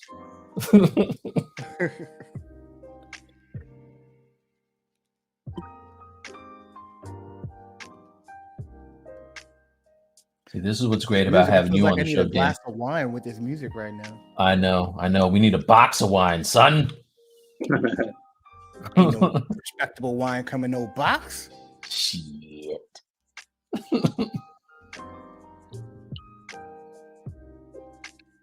No, I love this music, dude. I'm telling you what, like, this is when I had all-nighters that I had to pull for some client work. This is the kind of stuff that I would just like have on and drink a whole lot of coffee so that I don't fall asleep and just blast through the night, man. Yep. When's the last time you pulled an all-nighter, Danny? Last week. Did you really? Yeah. Oh, man. Yeah, but I don't do them that much anymore. Harder now, right? It's not really that they're more difficult. It's that my wife complains more now.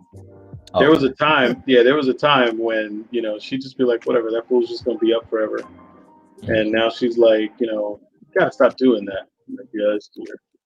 Yeah.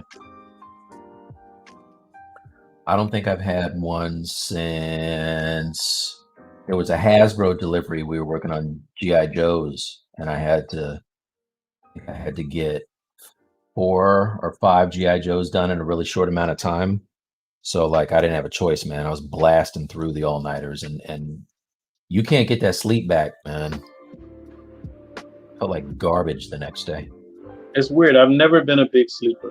Like my kids can sleep like crazy. My wife is a super sleeper. I've never been that guy, man. I can't do it. How much sleep do you think you get a night? If I get 6 hours, that's great. Okay. If I get 5, I'm good. Anything less than 5, I start to get cranky. Yeah.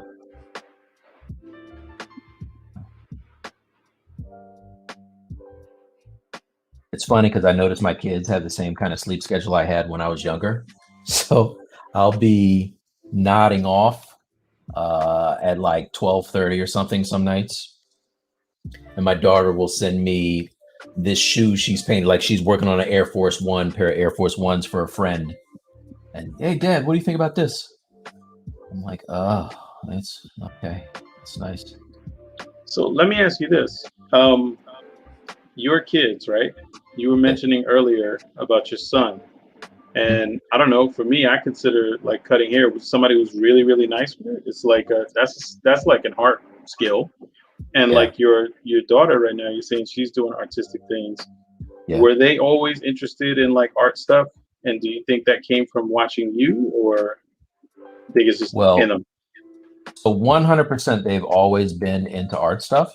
And, I don't know how much of that comes from watching me. I know that my daughter was super unimpressed with what I do until one of her friends from high school came over, and she was like a big Marvel fan, and she was like geeking out over the stuff that was in my office and the stuff I was working on.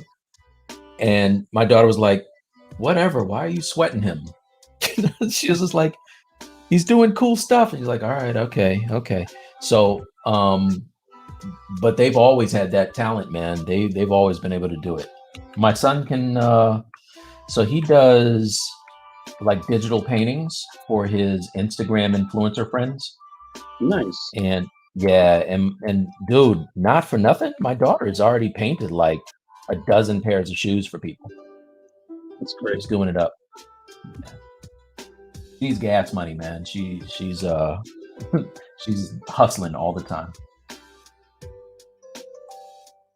See, Danny, that might go against one of your theories, right? One of your theories is that if you work hard enough, you can draw, you can do those things. But it looks like it's in your blood. It's hereditary. Think so? I tell you what, if it's in her blood, let her never have picked up a pencil and then put out a masterpiece. Until I see that happen, ain't gonna happen. I bet she spent a lot of hours making things before she could make the things she makes now. Yeah, that's true.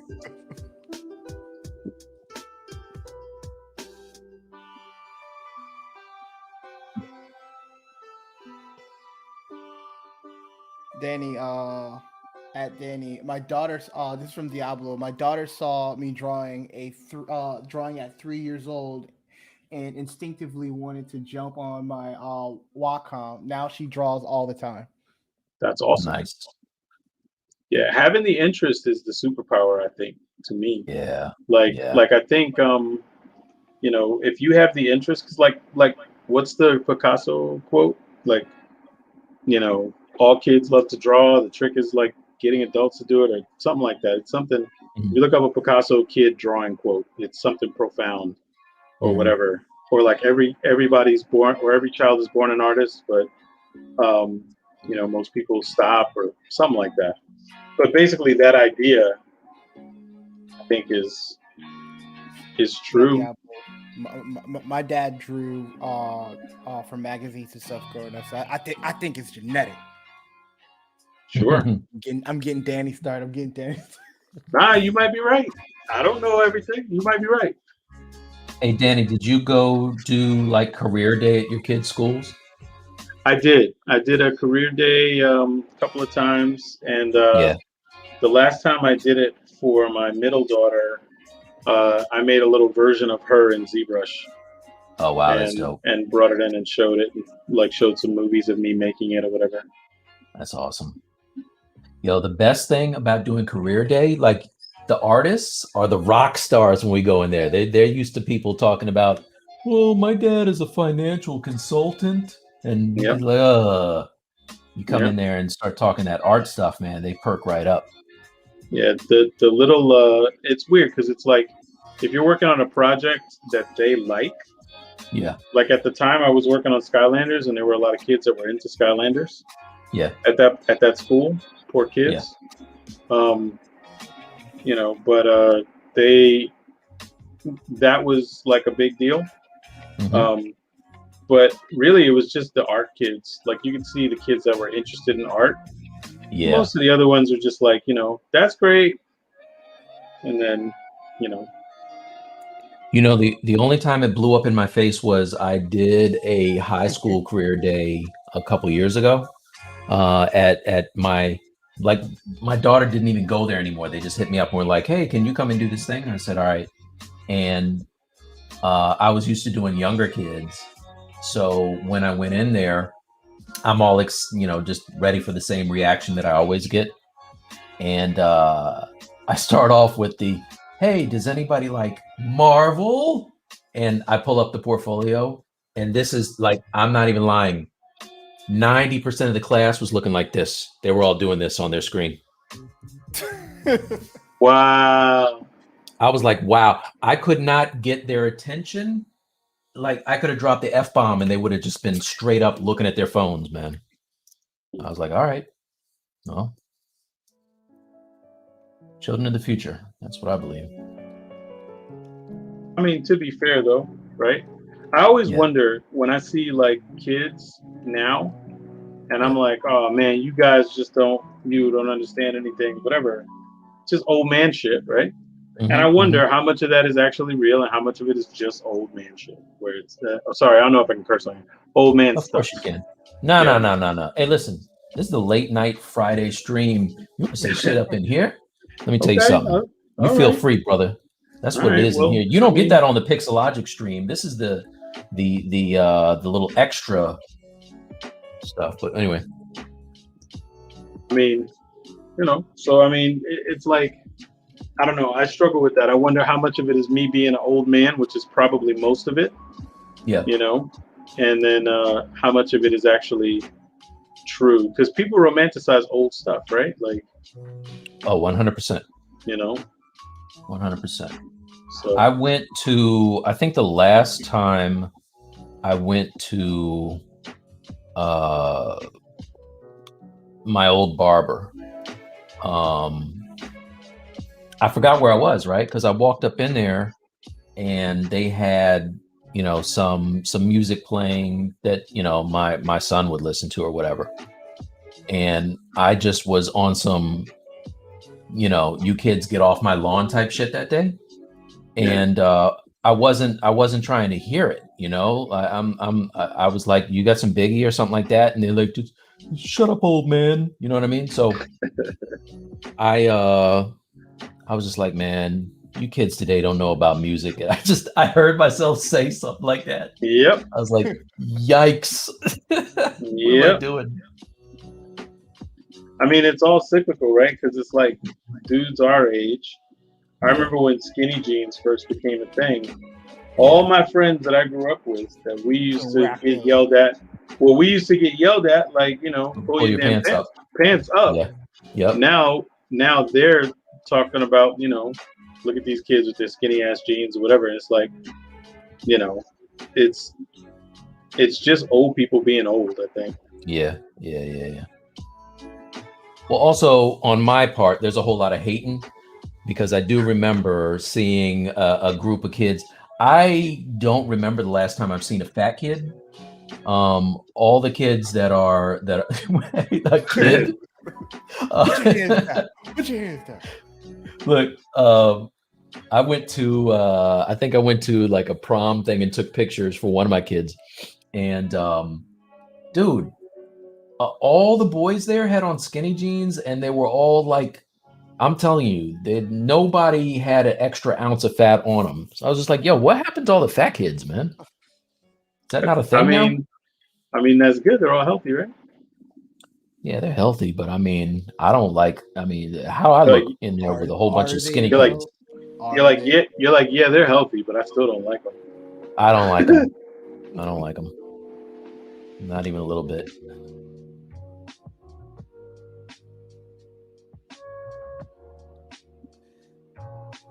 Mike, do you have a chance to take a look at Snowfall? Not yet. I'm going to marathon. So, dude, all right. So this weekend is crazy. I got a lot of catching up to do. I think I'm going to be stuck at my computer for the bulk of it. But so I have my second screen, and I will be watching Fat Kid Stayed at Home, no doubt. That's a good point. That's right. No prom dates? Damn. That's right. Yeah. Damn. All right. You just logic bubbled my thing all to pieces there. All right. Thank you very much. I'll be watching Snowfall. I'm going to finish Invincible. I don't like that whole. All right. So this is my thing. I was talking to somebody about this the other day. I got spoiled with the dropping the entire season when something comes out. Yeah. Like they should have never gave me that. So now they gave us 3 episodes, which is dope. But like this whole, Falcon and Winter Soldier trying to change it. Yeah, like so 3 is better than 1.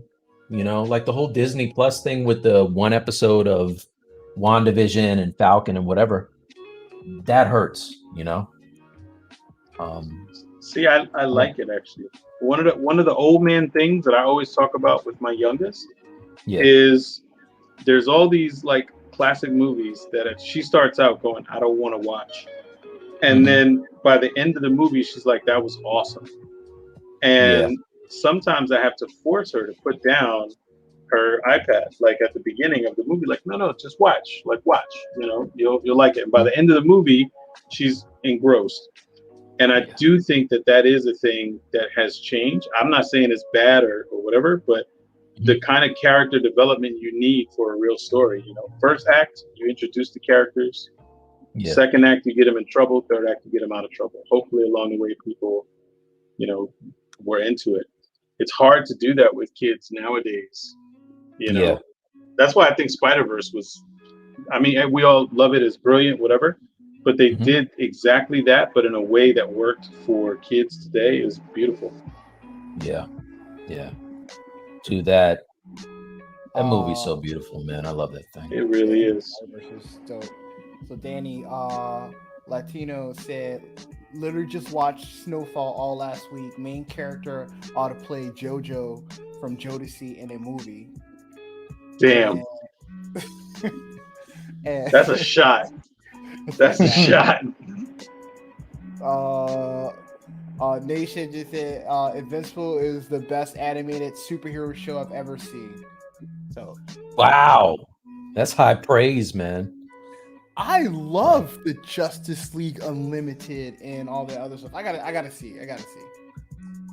All right, you know what? The style is it's crispy, man. That style is nice. And then when you think it's just going to be a well animated thing, it goes dark, like crazy dark, man. So, I like it. Are we talking like what is it? What's that other Amazon show with Homelander and stuff like that? Is it dark The Boys. The Boys. Yeah. Is it dark like The Boys? I don't want to say anything. I'm just saying watch at the end of episode 1 is going to make you wish that the whole season was on there. That's all I'm saying. Okay, so now I'm not going to watch it. Thanks. I'm going to wait. Wait, no. Don't do that. No. I'm going to wait till it's all out. I'm going to let you suffer alone. I'm going to spoil. You better believe I'm going to spoil it for you. I'm you think spoil I'm it for you? Alone. I'm going to spoil the shit out of that movie for you, that show for you. Believe that. I'm so happy that I'm like 3 seasons behind Snowfall because I'm binge watching all that stuff. We're on like the 3rd episode of season 2. It's crazy. Oh, it's going. Oh man, I can't wait to get to season 3. And if anybody listening is watching the current season, listen. My rant I always go on with a friend of mine. We always have this debate. The Wire, right, used to be my favorite show for a long time.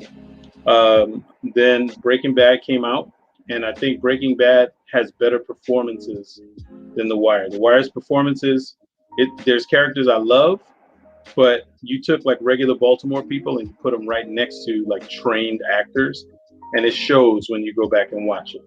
Breaking Bad didn't really have that. It had a lot of tension, just like The Wire.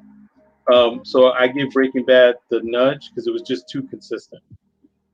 I think Snowfall is better than everything I've ever seen on TV. It's my favorite thing I've ever seen on TV. Favorite thing of all time? Of all time, bar none. Especially this season. Good, Mike. Especially this season. This season, it's my favorite thing of all time, and I think part of it too is it may not resonate with younger people the same way because it deals with things. If you grew up in the 80s like I did, where you saw crack come and like what it did, I lived in the Bronx during that time, which is not that different than what they're talking about, on this show. Yeah. And this is it to me. But, your mileage may vary, but I dig it. Well, this is my thing. I know it's going to be dope, and I'm 100% going to watch it, but I like my sci-fi stuff, man. Like sci-fi shows. And have you started watching Debris? I have not. All right, so Debris is it feels like a fresh take on the X-Files a little bit. Okay.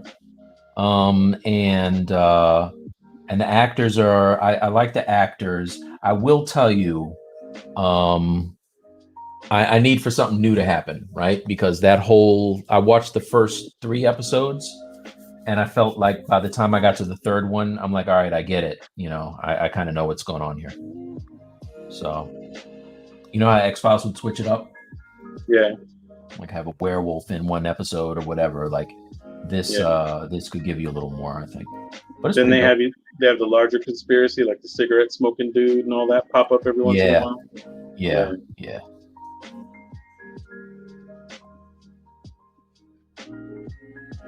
That foot looks amazing, Mike. Yes, sir. Thanks, man.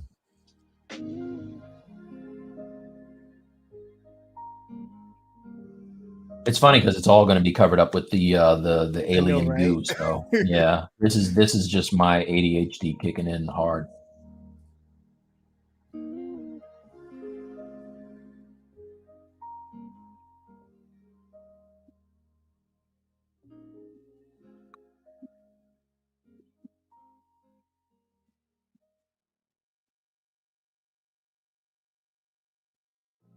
So don't forget to share with everyone. Hopefully, if you guys like this, comment.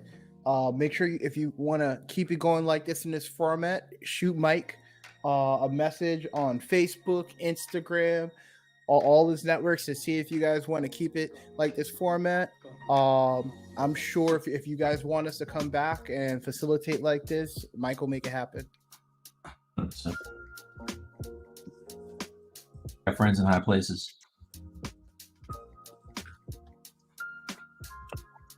Bradley, why don't you tell them about that Gumroad player? Oh, what? The Gumroad?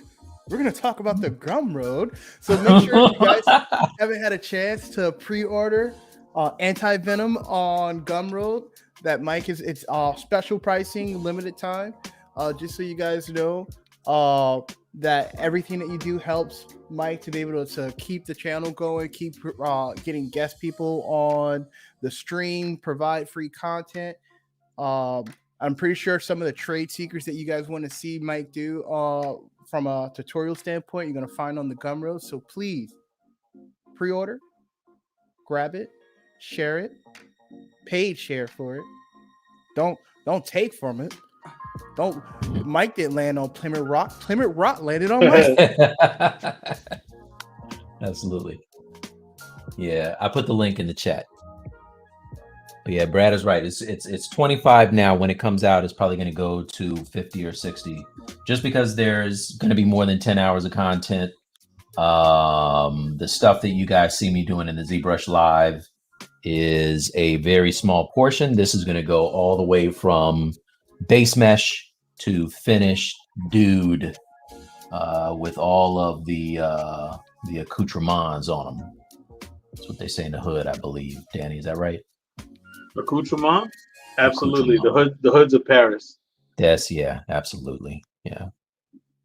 The mean streets of Paris, France. Yes. Nathan wants to know, did you like the TV show Fringe, Mike? Oh, yeah, Fringe was dope. Yeah. Right? Yeah, I like that a lot. I'm on board for anything with a sci-fi twist or horror, man. So Fringe was fresh. I like that. Like it took me a minute to get into Fringe because I'm like, how could Pacey be on Fringe? Like he just was friends with Dawson. That didn't make no sense to me.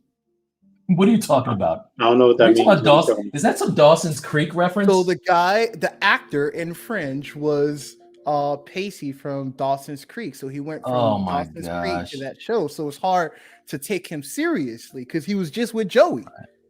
Yo, yeah, Brad, do me a favor and mute yourself real quick. I'm gonna need Danny to collect Brad's pass. Oh, hold on to that. That's wild. I tell you this. So Fringe, I watched that with my son. Yeah. And my son's very jumpy. So my wife and I, we love to jump out and scare him. That's nice. Yeah, we've been doing it his whole life. I'm sure he loves us for it. PTSD and whatnot. Yeah. But when we were watching Friends, we started calling them Peters because the kid's name was Peter and his father was in the thing. So I would pop out, like my son would come out like of a room or something. I'd be standing there waiting for him, and I'd just go, "Peter, my boy," like how the old man used to do. Yeah. And that's my Fringe story. That's how much we liked Fringe in my house. Yeah. Yeah, I liked how the old man was. Yeah, he was great. Yeah. And then it got a little loopy at the end. I'm not gonna lie, got a little weird. They always do. Yeah, but it was cool, man. I like that show a lot. Did you guys watch the reimagining of Project Blue Book? They redid Project Blue Book on like Discovery or some crazy channel. I did not. Yeah, that was pretty cool. I used to watch that show. This will show you how old I am. I used to watch that show back when I was a kid, and it had UFOs on there and some of the worst effects that you've ever seen in your life. Right? This is like early 80s or whatever, and but because they were UFOs, I never missed an episode, man. I love that show. So they kind of redid it now. I don't know if anybody listening actually watched or watches this or whatever, but I used to like the local channel here on New Year's. They'd always play The Honeymooners and The Twilight Zone, but like marathons.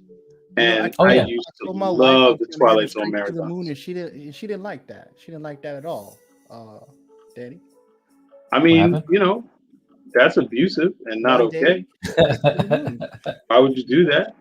Wait, oh man, hey, listen, Brad, that's for the private combos. Those jokes are good. Okay. I don't know that the public at large is going to understand the kind of shenanigans that you joke about. You know, that was like. Well, let me make this very clear. The other day we were all talking, just sort of hanging out, and it was very clear that if there's any illusions that Brad could talk to his wife like that, right? She was in the room. It was super clear who was running things. So yeah, you can talk all your junk now. She sleep, and the door's closed. That's right. What's the Devo? When she leave, I'll be talking again. Well, Danny's doing a whole Retopo and Maya. For you guys want to know what that looks like? I would say there's a really detail on his blog that we share. I'll reshare it of him doing a real deep dive talk through on topology for games and movies. So if you guys want to know how to do that in a detailed way, I'm going to reshare Danny's blog so you guys can check that out. Yeah, I'll tell you real quick if anybody is interested in this nerdy stuff. The kind of questions I get a lot are, when do you retopo? So like right now I have an arrangement of elements that I'm probably going to go with. If I end up shifting things around a little bit, it's not going to be a ton.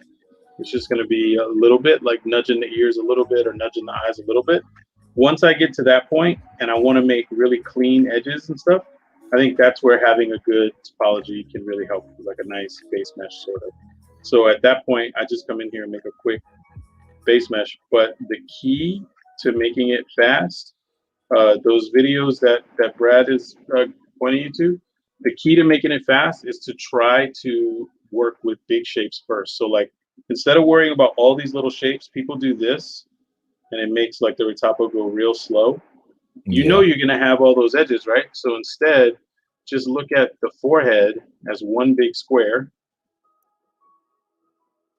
and just get that square in there. And then, all right, that's all the way to the crown of the forehead. And then later on, you can insert your edges, but you can define like, okay, where's the corner? Does the corner line up here or does it line up all the way down here, right? So that's what you're trying to figure out most. And then, yeah, later on, you just go add a few more and then count out how many you need, add those out, and then start bridging between them. And that's what makes the Retopo go fast. So like around his ear, I'm going to need a clean loop around his ear. I probably should have sculpted this part out better, but I'll start with just a big loop. And then if I need to add more edges later on, I can, right? So, and you figure out the pathways first and then the details later. So that's how you do fast Retopo. It's not really a mystery. It's a disciplined approach. It's not going to be pretty for a little while, you know? So Danny, you know, I struggle with topology. Like I won't even front, because I usually, like, I know that when Tony Gore is doing his thing, he knows he's got an even number of like spans around the ear or whatever. And then he has to have the right amount to line up to those or whatever. So he does it the same way you kind of do yours there. And it goes really fast and it's super, super clean. But for me, the problem is when I do those big shapes and they penetrate through the thing that they're locked onto, that they're snapping to, that's where I kind of lose it. Like, so if I had to get inside of, let's say we're doing a mouth bag on that guy, right? And I'm inside of there trying to get that to line up and everything, seeing it is a problem for me. And then kind of when you see through the through to the other side of the polys, I get confused, and it just turns into a nightmare. Is there an easier way to do that?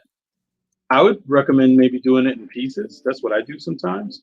So like the mouth bag, it's going to have a certain number of points to connect up to the lip line, right? Right. So go out of quad draw, right? If you're in Maya, go out of quad draw, and don't worry about using quad draw for that part. At that point, I would recommend just like make the mouth bag by extruding the edges of the lip in, right? So like a guy like this, he doesn't even have anything in there yet. So the mouth bag is basically fictional at this point. So once I get the lips, I can just dupe the lips, pull them in, extrude them, and invert the normals, and I've got my mouth bag, and then hook them up with regular sort of poly modeling. So I leave quad draw as soon as I can. This shit is boring as hell. Okay. It's crazy, man, because I've seen you do it, and I watch Tony Gore. Tony, like that's his comfortable place, doing Retopo. And man, it's like he'll do it so quickly that when he watches me, he's like, man, just let me do it. I'm like, no, I'm gonna do this myself. I remember spending all day I had to do a glove, like a UFC glove for a client. And I was struggling because I didn't you see how my hand is right now? I modeled it like this when I should have modeled it like this. So when I got between the fingers and it was close, it was snapping to the other finger. Yep. Oh man, it was a nightmare. Yeah. At that point, just model over it, because like you could just you could have the object in there as a reference, right? And then you just move the points so that they basically sit on top, and it's probably going to be faster because the snapping part is a pain, right? It's like necessary, but it's a little bit of a pain. Yeah.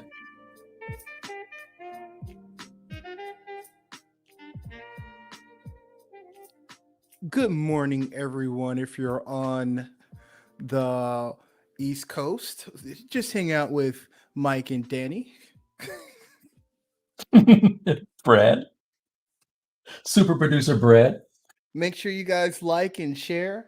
And if you guys like the format, you want to keep it going, please hit up Mike's social media to let him know and show him some love. And don't forget, he has the Gumroad out that's going to be dropping soon to pre-order that while pre-orders are still available. I would like to win a bet, Bradley, where you would have to, every time me or Mike sort of like scratch our head or something, you'd have to say like, don't forget to smash the like button. Well, look, man, you're gonna be doing that a lot. Y'all need some head and shoulders. Why you need some head and shoulders? Oh man, Yeah, that's.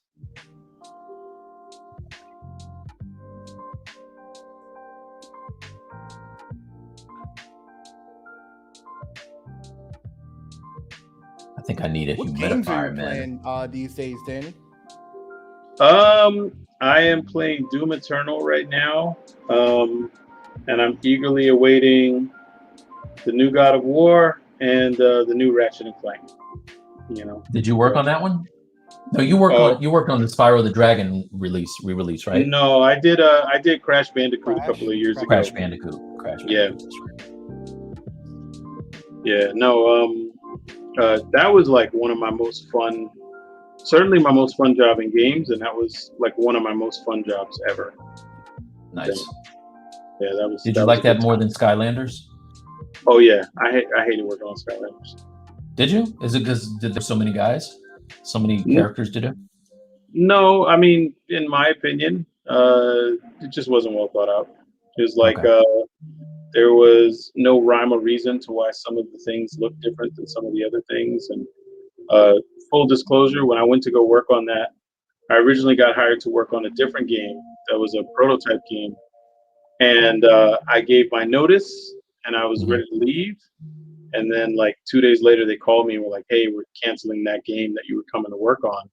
And I was like, oh, well, that sucks. And they were like, but the good news is you can come work on Skylanders. So I was like, all right. Yeah. and then when I got there, it's just great people and great studio. Like, and I ended up working there for 5 years, right? So I liked a lot of the projects that we worked on, though, a lot more than the Skylander stuff. It wasn't my cup of tea. Yeah. You know, I always found it interesting. What'd you say? That's the dopest thing about that. I had a face to put with the hate for all the money I was spending on my son on Skylander. So you know, I was like, damn you. Every time I went to Toys R Us, damn you, Danny.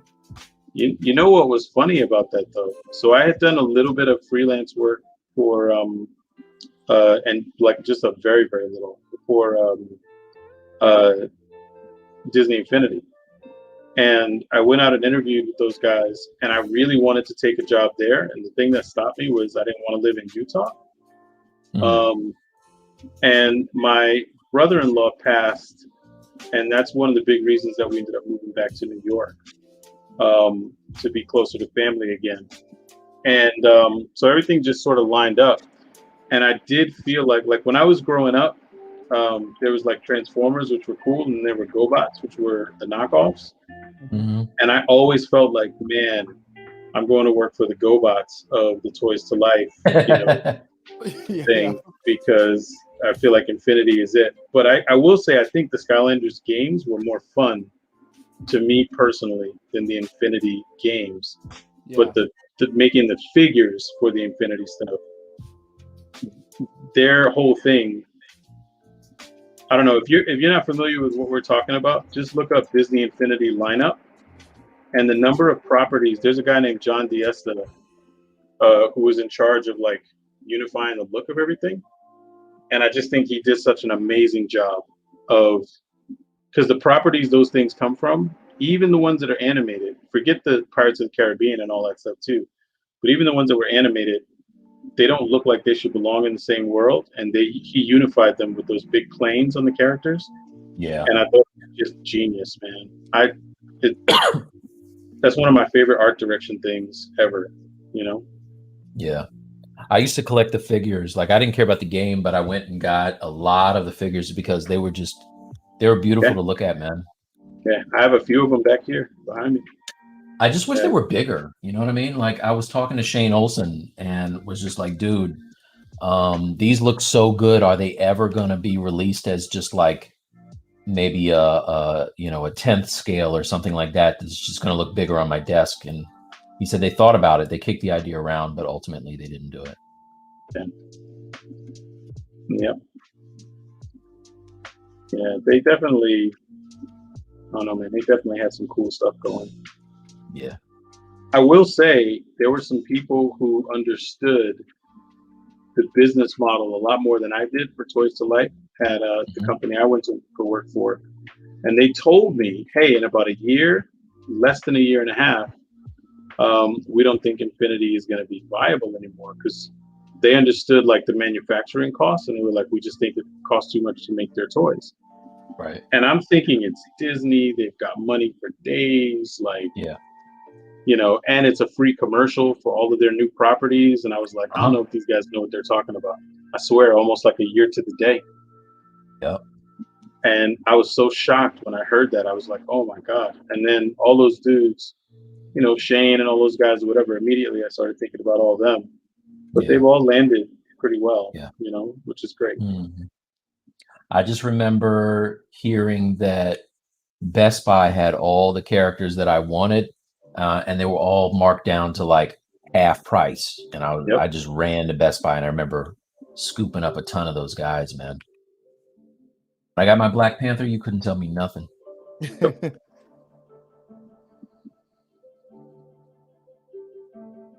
Yeah, they had some really, really great designs.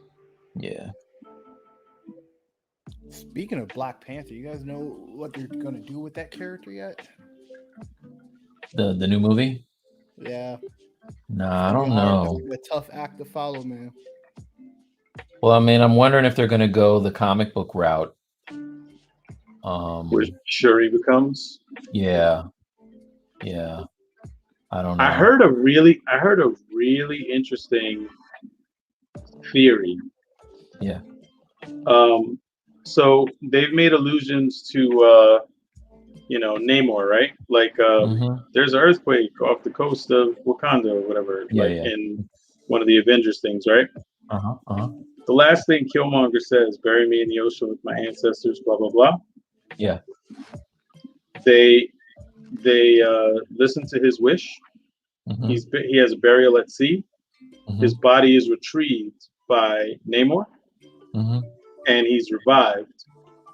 And he eventually does something to redeem himself in a war between Atlantis and Wakanda, and it redeems himself enough to become the new Black Panther.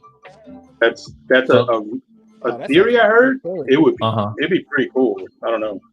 Well, I heard they're trying to get him back into the thing. Like, killing off that character was ridiculous. I don't know what they were thinking about with that, because that was one of the most dimensional bad guys that's ever been in a superhero movie. You know what I mean? So to kill him off after the first one is kind of the way I felt when I saw Darth Maul get cut in half in Star Wars. I'm like, yo, this is the dopest dude in Star Wars. You're gonna cut him in half? This is the new Vader. Yeah, what are you guys doing? Yeah. You're like, no, he's dead. That hardship. Yeah. So they got to bring him back somehow. I don't know how. Yeah. I'm just glad they got Coogler working on the movie again. That I would have been really upset if he didn't work on it. Yeah. Ryan Coogler's dope. I mean, if he was like, "Hey, I didn't want to," or "I was busy doing something else," or whatever, then sure. But if they were like, "Nah, we just went with whoever else," that would maybe not be so cool. Yeah. So Mike, you've been on this Marvel sculpting journey. What do you think is going to be your next sculpt? So I was thinking about it. I have a lot of sculpting to do yet on anti-venom. Let me open that up so you guys can kind of see what you're in for. But who knows? If you guys like the stream, maybe we can do a vote and you guys could submit some suggestions, or maybe Mike could pick 3 or 4 guys and put it out on social media, and you guys vote on it and what you guys want to see. Or that's a good. Or women. Yeah. Yes, or women. Yes. Thank you, Danny. See what I'm saying? If peoples want to vote on it, peoples can do that. Yeah. I like that idea. I like that a lot, actually. Also, Brad, you got to push folks to come up with ideas for me to bring back mic drops, because I said I was going to do that. If you guys aren't familiar with the whole mic drops thing, it's I had these short little bite-sized videos where you would say, "Hey, how do you do this thing?" And then I made a video for it and put it on my YouTube. And I did one for like gradient mapping, where I did Chun-Li and did a grayscale to a color painting, which people seem to dig. So thanks, man. Yeah, so I'm down to do more if you guys want them, but I don't know what to do. This is the thing. I had the one idea, and then I can execute it, but you guys gotta let me know what you want to see. Okay, here's the thing. So I think I need to do another symbiote. Like, I was thinking about maybe Spider-Gwen next after I finish Anti-Venom.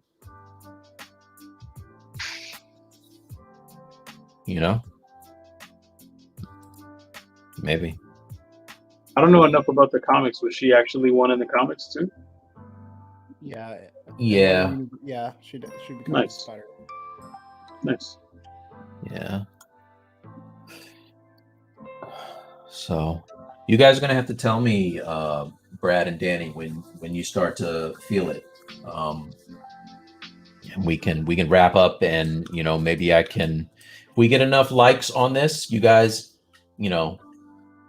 tell your friends to like the video and comment in the video, and if you dig the format of it, let me know, And like Bradley was saying, there's no reason why I can't twist their arm to maybe do this format again. I think that personally, it's way more entertaining to have 3 cats in here who are just kind of chopping it up, talking about the order of the day, and looking at Danny do his workflow, which is entirely different than what I do. Is you're getting like 2 for 1 on this show, you guys.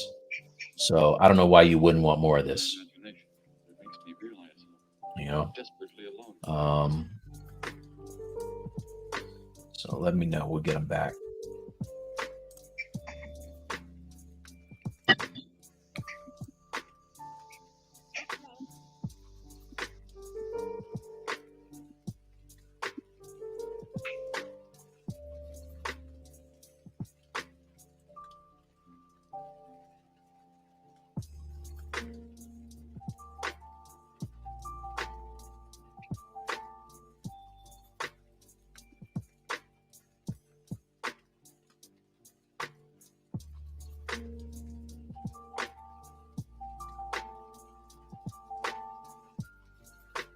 MJ Sculpts asked, "Do we have a Discord server yet?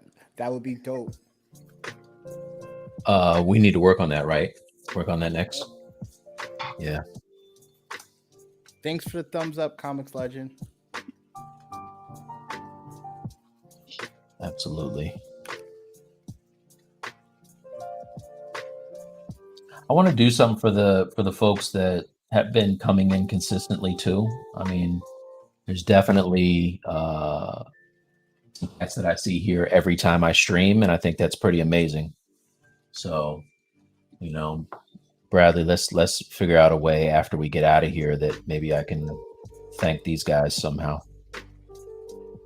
You know, I have a clubhouse which I haven't been using, but maybe we send out invites to a clubhouse and we do like a clubhouse one day. Cool. Danny, you on that? No iPhone, man.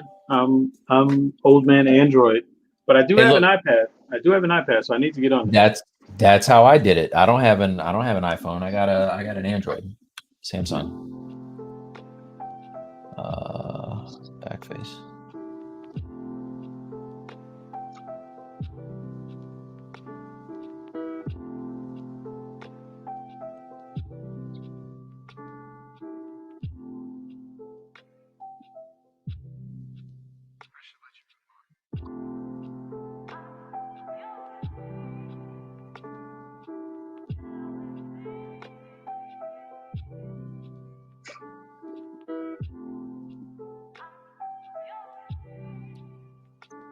Look at them toenails.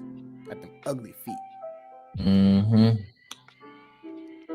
Got them jacked up toes. They were looking like he just came out of the salon. I got to go in there and jank him up a little bit.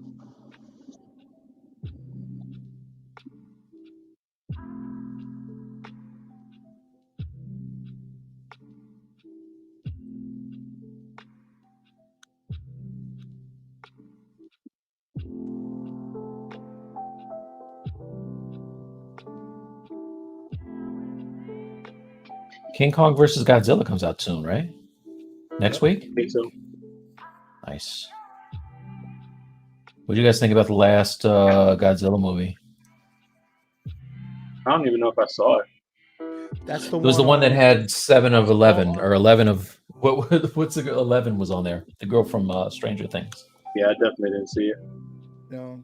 I think the last thing I saw was for King Kong on Skull Island, I think.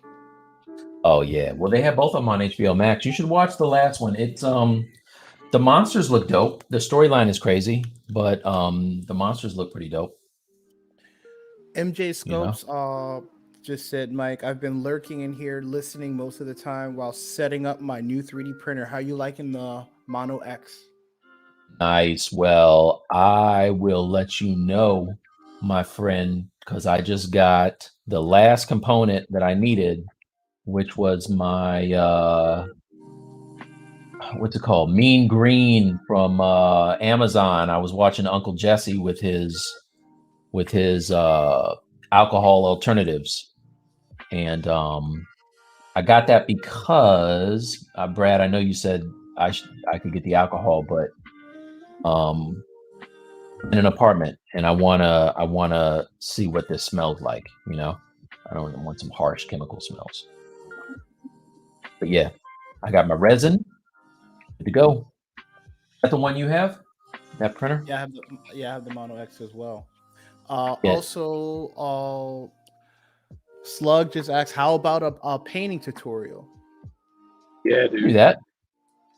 But hey, what do you want to see? What you want to see? You tell me. Some stuff.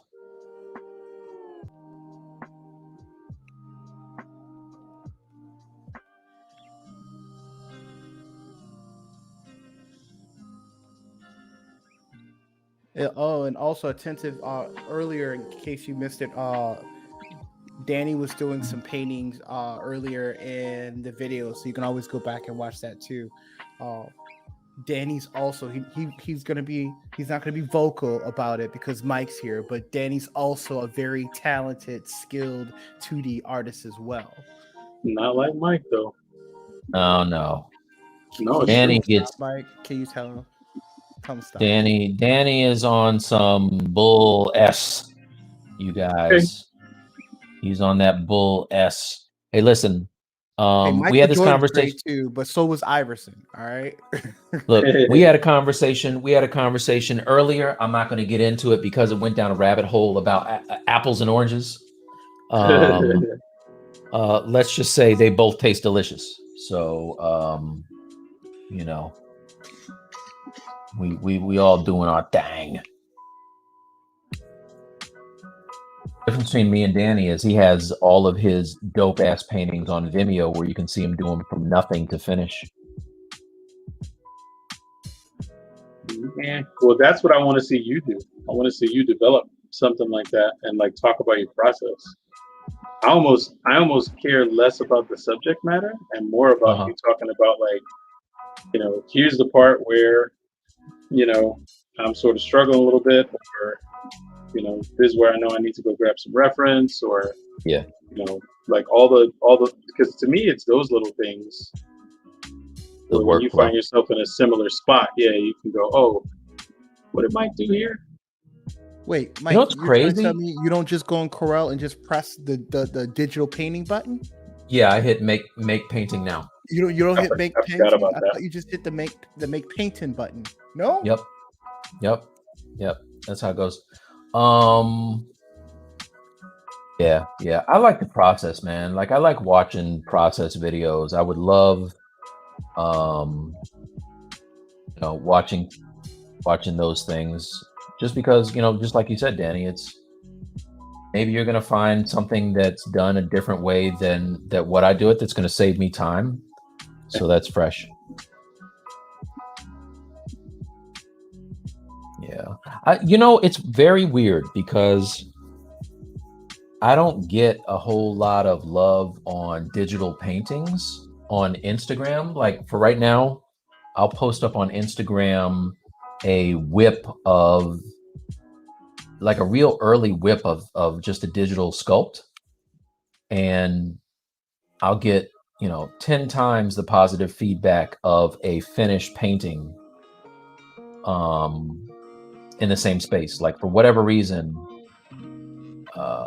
you know, like illustration just isn't doing well for me on there like that. So I kind of stopped doing those types of posts because I figured, you know, people aren't interested. But you know me, man, I love painting. That's so weird to me. I mean, it's like, I don't know, I watch you paint all day. I mean, I watch you sculpt too, but I think it's mostly like the circles that we travel in. I can find a lot of really good sculpting material, but someone painting subject matter to things you paint and how you do it, it's not out there. It's not out there, you know? So yeah, it's crazy. I had some painting videos on my YouTube, and it was weird because even when I was talking to Ryan Kingsland, he was just like, dude, you're not, like you're not getting the click-throughs that you should on this kind of stuff. So that's when, like we talked about this earlier, that's when you start to shame spiral and try to, you start taking it personally and then try to figure out, am I not doing what I should do because this other dude over here is putting up a painting video and getting 50 times the engagement than I am.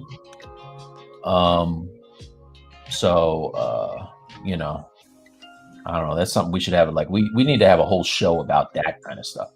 Yeah. Yeah, it's weird. It's like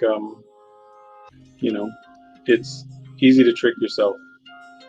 Like you can't allow other people's clicks to like control your happiness, and it's easy to say that. Yeah. But it's also even easier to get bummed out when shit like that happens.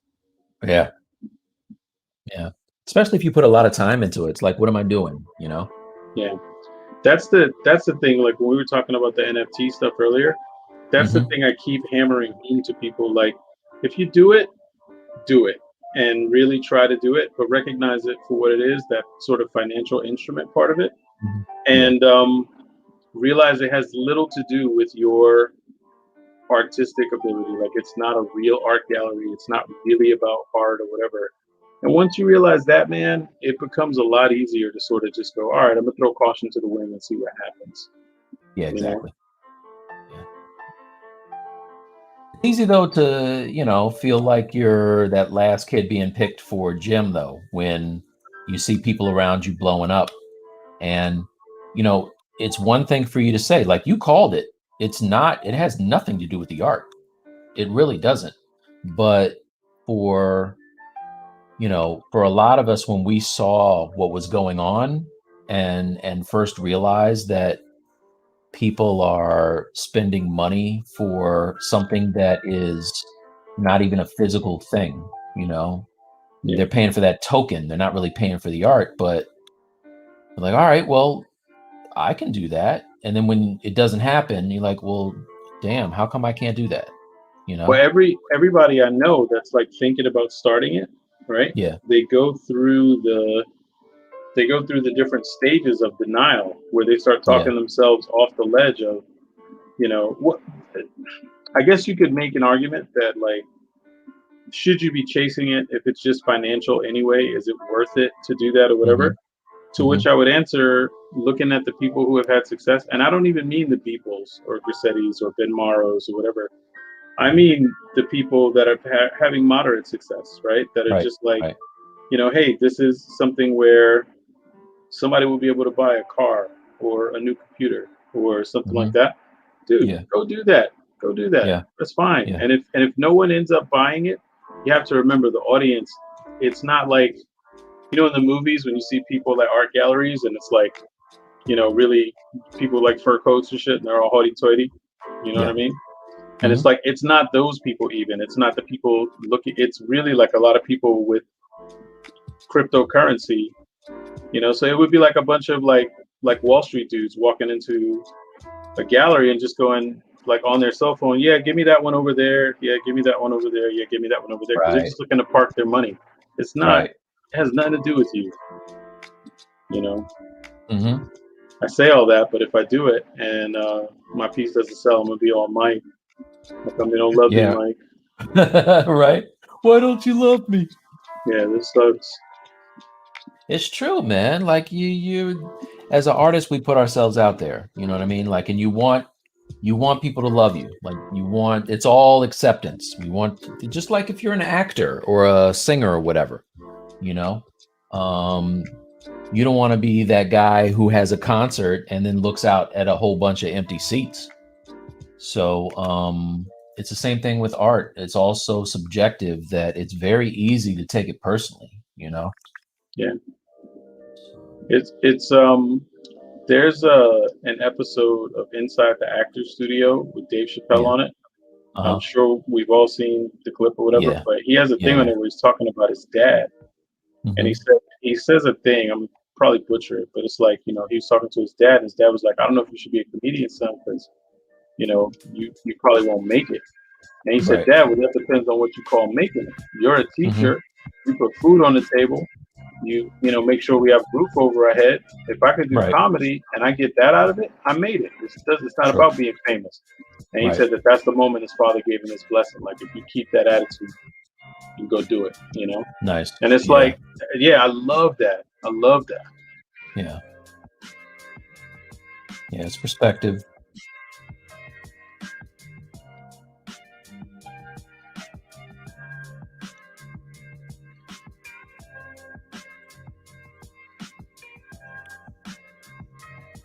I gotta get a new setup. I gotta talk to you guys about that Space Mouse nonsense. Oh, dude. You love it? No, I forgot I had it. It's sitting right here on my desk. Oh shit! All this time I was. That's the same way I was. I'm like, oh man, I could be doing some cool rotating. Look, Danny, I'm rotating. And that's just with the mouse? This is so check it. This is the mouse, and if I can do this now. Yeah, hold it upside down and it's a wrap. I don't know where I am on this thing. So what's the real advantage though? What is it that it's giving you? Like, is it ergonomic? Like, what is it? Speed? What is it about it that's like the selling point? I will let you know when I find out what it is. Right now, it is a cool toy. Yes. Right now. I will tell you this: the Razer Taurus with all the buttons on one hand is probably a better purchase. Yeah, I had a Razer that was gifted to me at one point, and I ended up giving it to my buddy Donovan. I was like, "Yeah, dude, you want this? Because I'm probably not gonna mess with it." So just so there's a point of reference for whoever's in here listening to this, this Space Mouse came from Bradley. He sent it to me. So the dude that's over there saying that the Tartarus is better than this thing was like, "Hey, Mike T, you want this thing? It's dope." So, did we? First one's free. First one's free. Tell your friends. Yo, just got a subscriber. That's what's up. Thank you. Who was that? Nice. Who was that, Brad? Did you see? On this end, I no, only you see those analytics on your end. Oh, okay. Yeah, my eyes are bad, man. Just put it in the chat so I can give you a shout, please. Thank you. Nah, just unsubscribe and resubscribe like 3 times. Don't do that. Get 3 shout outs. Don't do that. You have a follower. You lost your follower. Yeah, so Brad hit me up, was like, "Yo, I got this Space Mouse. It's really dope, Mike. You want to get it?" I'm like, okay. Am I gonna use it? So that is kind of cold-blooded to be like, yeah, this other thing's better than the thing I sold you. What? Yeah. I didn't do that, though. I was very straightforward. I said maybe you might have better luck than I did. He did. He was very, very flippant about it. Very yeah. It's all good. The thing of it is, I think that you and I are very much alike when it comes to tech. Like, I'm all about just dope tech. And I think you're kind of the same way. Like, you're getting stuff because it looks cool, and you might see somebody with it and you're like, "Yo, I want that thing." I've done that so many times, and then I'm just like, "Yeah, where's that thing now? I don't even know." MJ Sculptor said that he followed you on Twitch, but he's already a sub on YouTube. Awesome. Thank you so much, MJ Sculptor. One of my regular viewers, by the way. Thank you very much.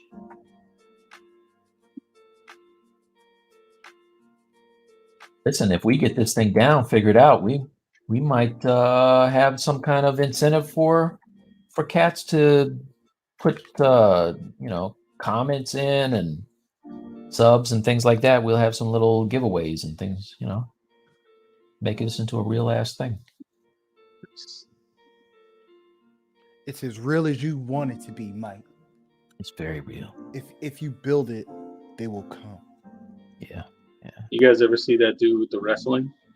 Hey, point. It's real of me, damn it. Points. Yeah.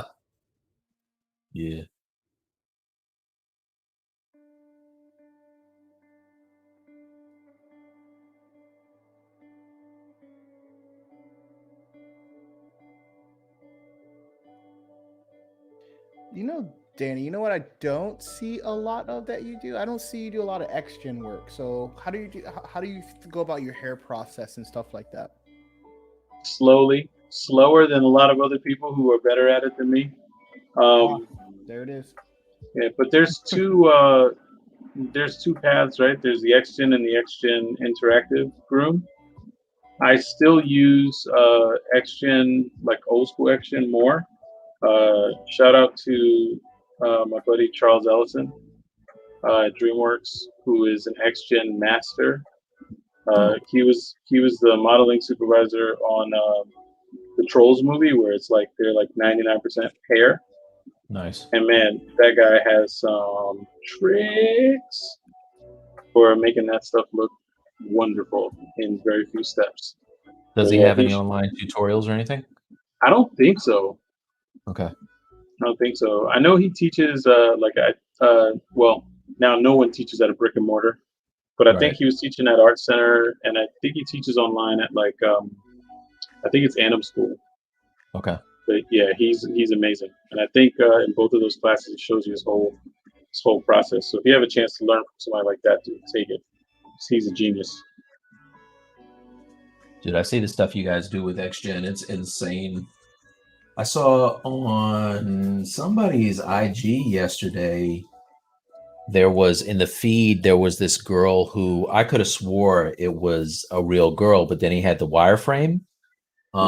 Where it was this girl with blonde hair, and she had a big French braid in the back, and I was just like, damn, man, that thing looks real.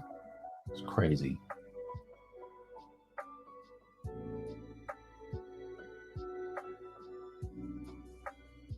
I would love to be able to do hair. I think that's the one thing that if I could figure it out, it would, kind of take these things to the next level, is good hair. Get this good hair. Yeah, XGen's not that hard. Yeah. Yeah, you just got to be a little bit patient, but it's not hard to do. Those videos we talked about earlier, the Jesus Fernandez videos. Yeah. Dude, those will get you set with XGen. A word. Okay. Oh yeah, big time. It's literally in a weekend. You can learn so much about XGen just going through his videos step by step and just making like a sphere and just growing hair off the sphere and just following what he's describing in the videos. It really is like a no nonsense, like good, solid set of like workflows. So the thing that scares me off about doing grooming is that I really don't know how to do that in real life. Like I remember when my daughter got old enough where I couldn't just kind of cinch her hair back in the back and tie the little scrunchy thing on it, then I'm so happy I was at that stage. Yeah, I'm there. Done. I'm there right now with my youngest. Oh my where gosh! It's like my oldest, I didn't learn how to do it. My wife always did it because she was home. Yeah. And now that she's working again, it's like, oh man, my poor daughter is ponytail and nothing, baby. You're right. That's all you getting. That's it. I remember waking up to come see me. Dude, I remember waking up one day and my daughter had so much hair. I was like, what am I supposed to do with all this? I can't do this. So I tried to do the thing on either side of her head. It was a mess. It was all crooked and whatnot.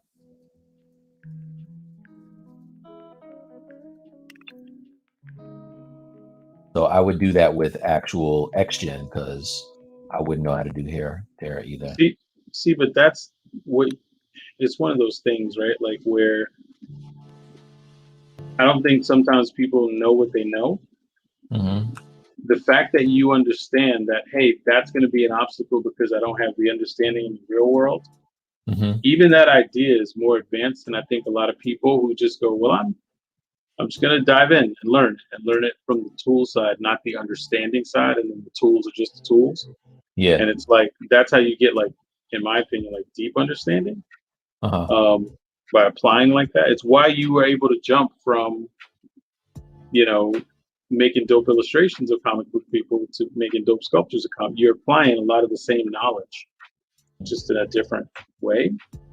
I love that. Bro. Danny, Comics Legends question is XGen hair 3D printable? No. No. Not off the so it's too fine and it's happening in screen space, right? So it's like a screen space trick. You can convert it to real polygons to use in other applications. But in the same way that fiber mesh would be too many little things that don't really have enough volume to basically sustain themselves in most prints, this would be the same. Dude, so I know what I want to ask you. Are you any good with fiber mesh? Yeah, I like fiber mesh a lot. Yeah, what's up? Oh my gosh, dude. All right, so we have to, I want to see you.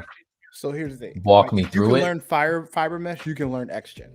That's what I'm saying, because dude, fiber mesh, I can't.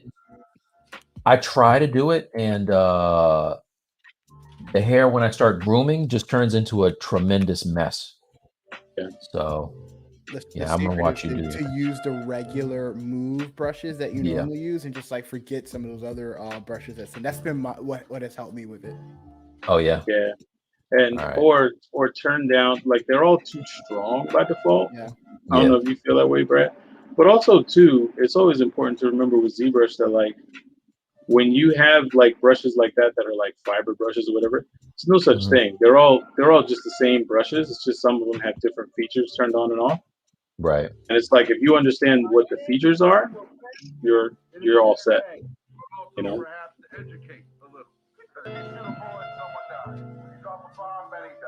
You hit a woman, love dies. But if you say the F word, nothing actually happens. Actually, this music channel is dope. I'm gonna have to save this one. Yeah, it is fresh. It really reminds me of that one that you pulled up, like the chill out joint. Like that's the one I've listened to. What is that? Lo-fi is the other one we were listening to, right? Yeah. Yeah. Did you see they did a Bernie Sanders version of the little girl doing her homework? No way. Yeah, it's pretty good. With the mittens, did he have the mittens on and all that? The one I saw, they just stuck his head. There's one where he's on the train with the mittens. He's on like a subway. And it's and they actually added a little animation to the mittens. Like every once in a while he takes his hands, it just goes like nice. You know, and he's just sitting there. But I saw one where he's like they just literally replaced that little girl's head with his head. Oh, it looks hilarious. I like that art style too. Whoever does the art for these, like, I mean, it might not be the same person, but it's really dope. Yeah.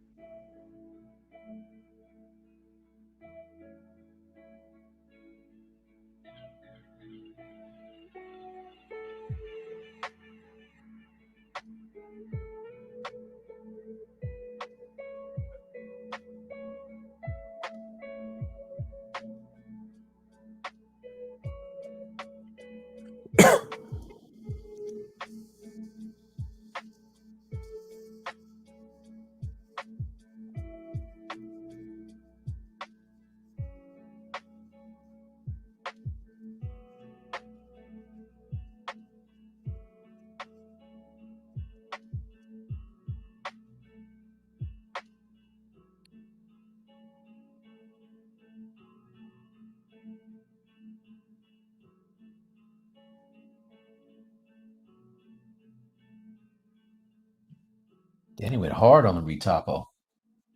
Yeah. You gonna animate this guy? Probably not. But I at least want to have like a decent wireframe for him. Yeah. Well, I came upon a spot that was simply the most beautiful spot I'd ever seen in my life. Oh, is that how you making the mouth back? At that time, yeah, so like if sometimes I'll like dupe the lips and then I'll invert them. And then out here, something I use a lot in Maya, for anybody using Maya, is these soft selections. It's in the deformer menu, and the difference between using that and using, like if you hit B and you get the fall off and you move, is that this is destructible, right? It's something that is now I can't undo it easily. But here, with using it as a deformer, I can go back to this and move it, and if I hit T, it takes me back into the deformation mode. So now I can change the fall off. So it's like how the corner of our mouth is thinner, like the corner of our lip here, like we run our tongue along the lip here, it's thinner than it is here. It's thicker in the middle. So I can take this whole middle part and just sort of pull it a little closer and then do the fall off after I do it. So it's like, I don't know. I like this. I like the way that works. It's nice. Yeah, I don't like Blender's soft selection tool. It's not like Maya. Well, but I'm pretty sure there's an add-on for that. Don't say anything bad about Blender, okay? Sorry. That'll get you banned from the internet. I don't know those problems. There's the internet darling.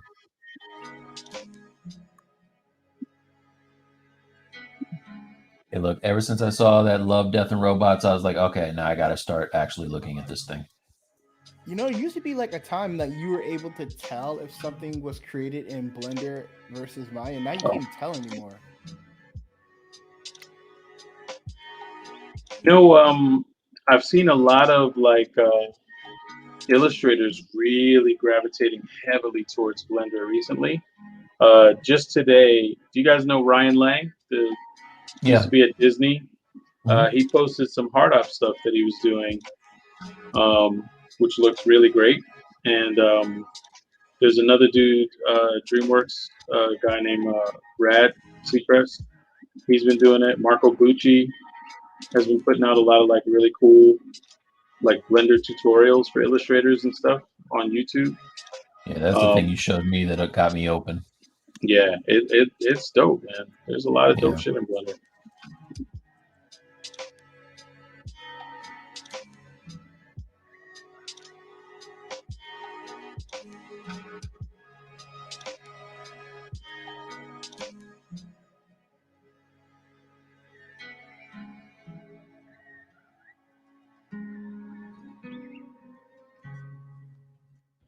And it was away from things.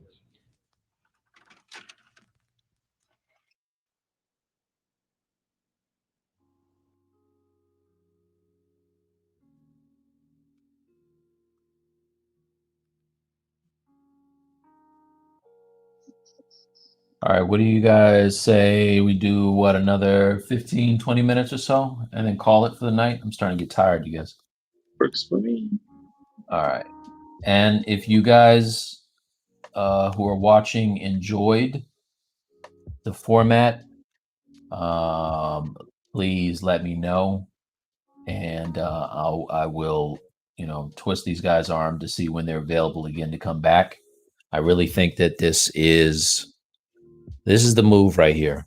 Like, this is the move. So let me know, you guys. If you like it, subscribe, like it, share it. Buy my pre-order for my anti-venom if you dig the sculpting, and you'll get over 10 hours of video with narration of the entire process. Soup to nuts, y'all. Is that the saying, Danny?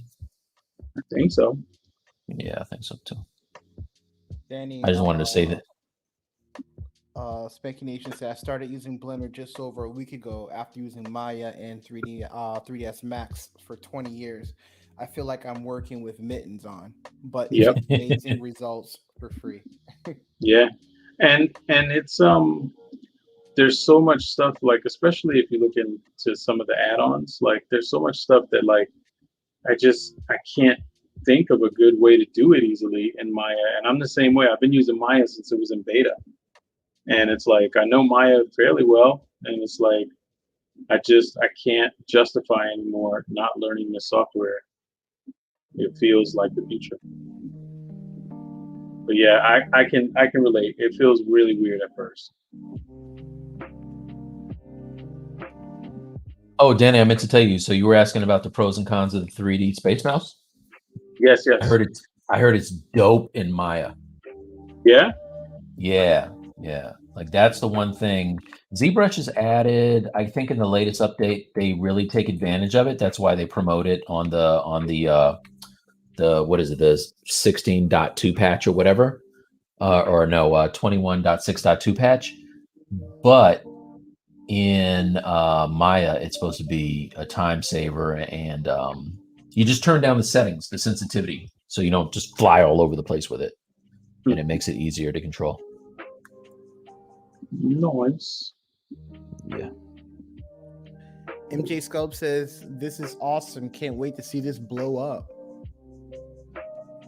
Me both. Trying to retire off this stuff, son.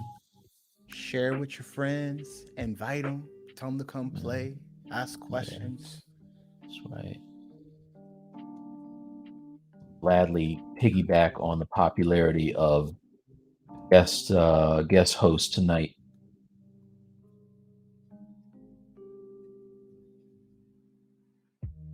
I'm just a mouth bag. You know what? Mouth bags are important. You know what, dude? That as Danny Sculpt's a mouth bag.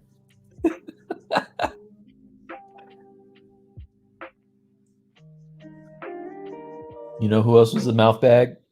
Jerry Maguire. I was asleep. Yeah, but I ain't dropping that "you complete me" line. I ain't doing that. Okay, all right. I set you up for I'm not doing that. Who's coming with me? Yo, have you seen that kid from Jerry Maguire now? Like, he's a grown ass man. The little kid. I love looking at these, people who look like they should be on I don't know, like what's a commercial where they have cute kids? One of those shows, and then they grow up and they're grown ass people, and you're just like, okay. Yeah. I'm willing to go on a limb that what's that lady? The not like the sister of the Olsen twins. I think that she's going to be more popular than her sisters one day. One day, she probably you think probably already right now? probably already right now, man. Yeah, maybe. Yeah.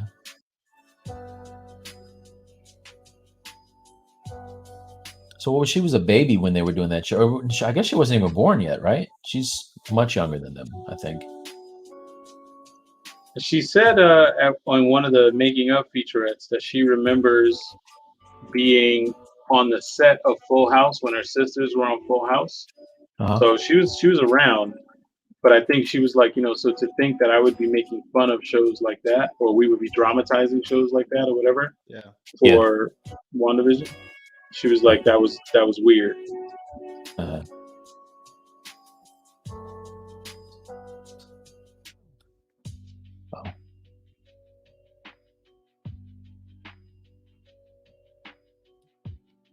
Thanks, Nation, for coming by, man. We appreciate it.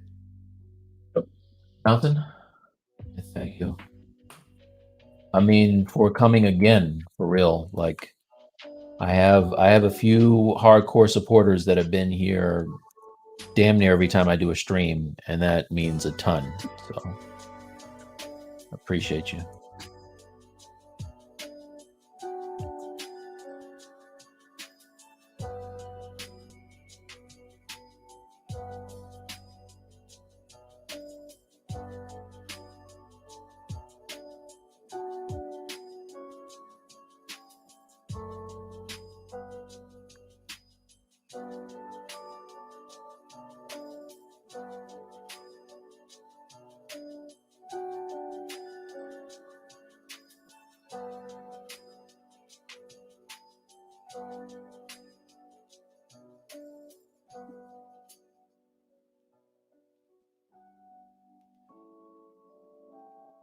This man making UVs and everything too.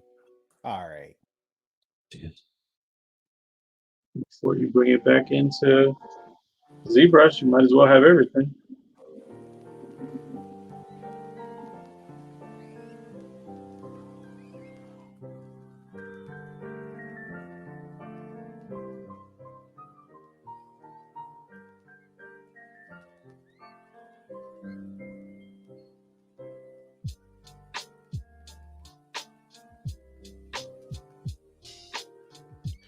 MJ said that he posted the link to this video in ZBHO, ZBrush, Zebo, ZBHO.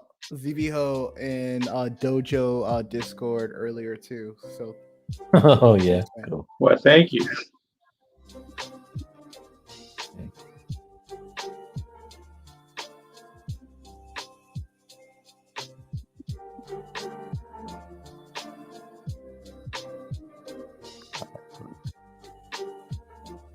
Oh yeah, Danny, I just I figured out how to do UDEMs and Blender. Not too straightforward. Nice. It's there. Yeah. It's there. That Xolotol plugin, it just handles it for me. Yeah, I'm like, I like that. But yeah, I should be less lazy and learn how to do it for real though.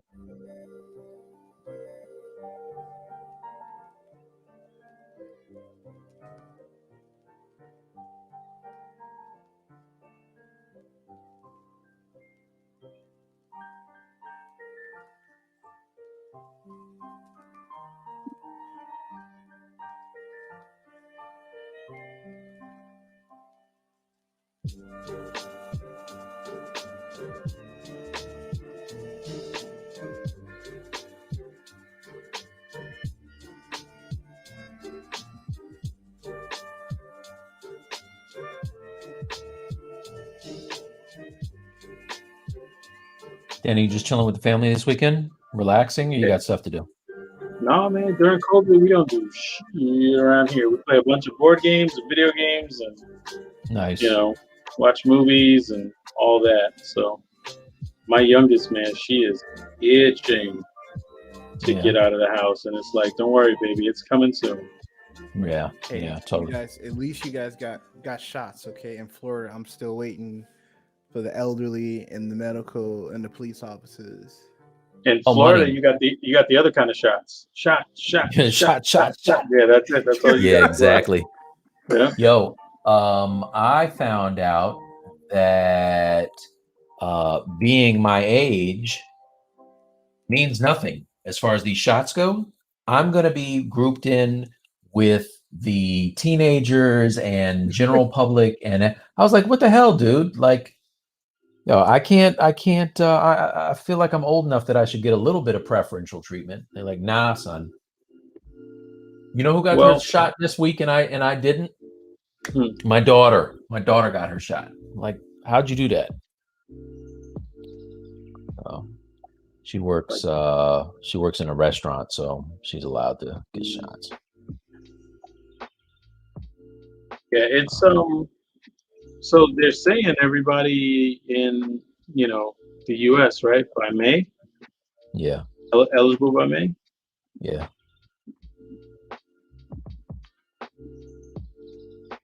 But I'm not in a hurry to go outside. I'm not trying to catch COVID, trying to prevent COVID too, because they're gonna have all these youngins all going in together. It's like it's my turn. Do you? I hope so. Because I don't know. After watching Spring Break, the other weekend out your way, I was like, yo, this is crazy, dude.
Hey, Danny, what option are you using in Maya to only select the UV cuts to move them?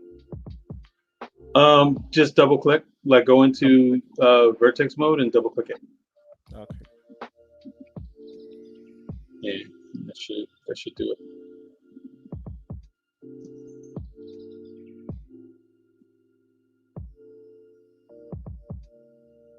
Stop being really fucking. Just do 2 UDEMs. Nah.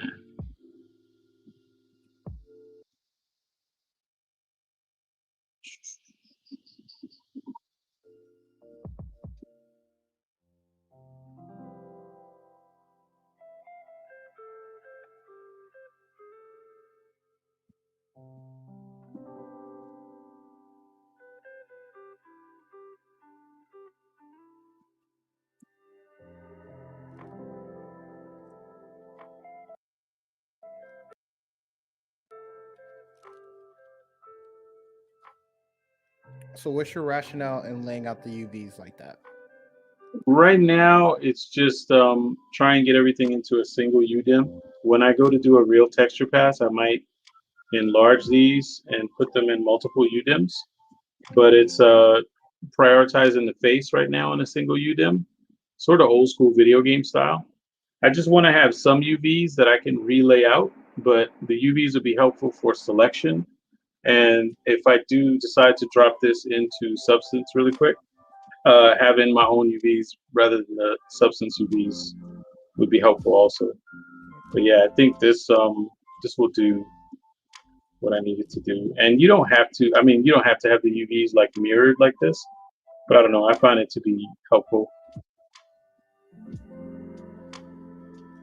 What do you think about the Substance UVs, like the auto UV feature? Garbage. I don't use it that much. Yeah, it's the same as like a UV Master, right? It's like because you can't control the seams. Yeah. Yeah, it depends on the use. Like if it's a prop that's like static and doesn't deform and stuff, it might be okay. The challenge that I've seen with it is the baking piece of it. Mm-hmm. I just remember when it came out, everybody was all excited. It's like, yo, you don't even have to have UVs. Yeah. I'm actually gonna start baking in Toolbag because I saw that it has some really cool ways to like clean up baking errors. And Substance does not. The skewing. So yeah. Yeah, the skewing stuff is really nice.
Nation just said UV Master is way better since you can make UVs by polygroups. Substance Painter just rips seams anywhere. with zero control. They advertise it as being a game changer, but it's really not. Yeah. Been using a lot of UV Master lately, and it just does the trick. I mean, it's not going to be probably good enough for super high, high level stuff, but for me, just texturing something does a pretty good job. Oh no! So there's really cool. Again, I'm gonna push Danny's blog, but on his blog, this is really cool on explaining UV layouts and UDIMs and Mike. Even if you like just make your UVs in ZBrush and just like learn how to do UDIMs and Blender since it's free, you'll be able to get higher resolution in certain areas in Substance Painter by controlling it that way. Like it's I'll show you one time a real quick way of doing it, but I'd like that. Go ahead. No, I was gonna say I did that Hulk that I was doing in Substance with UDIMs. Let's see if I can find it, and I got a lot of detail. Yeah. So I did do that. I did it in Maya, but no, I know UDIMs are the truth. Yeah.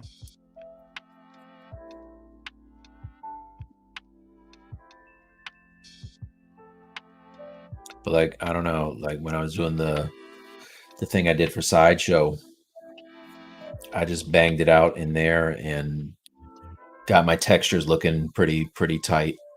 Oh, I hate this. Every time. You can tell I haven't opened Painter in a long time. This whole TDR issue thing where I have to change the settings. Oh, gets on my nerves having to do this all the time. And you probably got a monstrous patch because there's a different version than the one that you're using too. I know, because I like to buy it. I don't like renting stuff. Yeah. So okay. I bought the last version. Yeah, I like the rental model. Yeah, me too. When I don't use that, I just stop subscribing. Yeah, and it's like, it's like, I don't know. I don't want to own software, you know what I mean? It's like, who cares? Yeah. Mike cares. I just want them to combine Photoshop and Substance in one package. That would make my day. Wait, Danny, were you just talking shit? Yeah, I was. I fired a shot. I fired a shot and got away with it. I was like, wait a second. You're lucky I'm tired, young man. I was like, who cares? Mike cares. That's who. I totally missed that. I'm like, well, hold on. Wait a second. You talking about me? All right, yep. Let's see.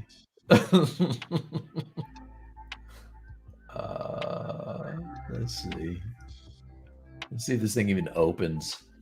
Yeah, there's some cool updates, like 3 versions from the one that you're using, Mike. I'm sure. Whatever, dude. And guess what? If you only paid $20, you would have had it for that time. How much you paid for that full one? I paid whatever the deal was, Christmas deal I got for a year license, and I got it. So whatever. This whole TDR delay, okay.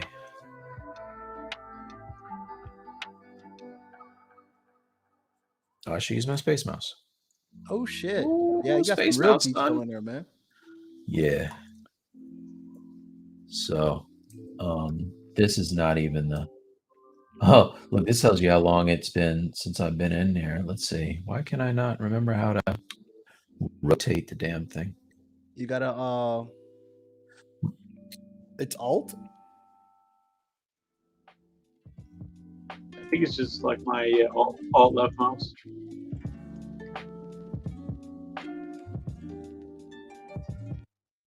Yeah, his graphics card is slowing down his connection.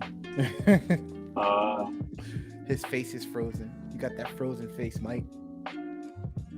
All right.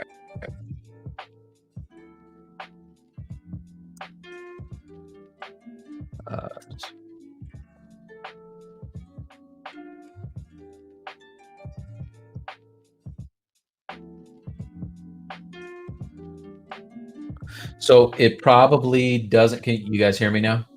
Yeah, Yep. you're back now. All right. Yeah. So it probably doesn't help that I'm like, if I went over this file with you guys and you looked at the size of things and the number of layers I have, you're probably like, yo, you are doing this totally wrong. Plus, I was working on like 8K maps and blah, blah, blah, blah, blah.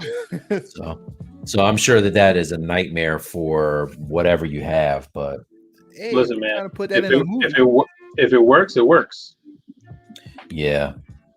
Well, it don't work in a stream. I'll tell you that much.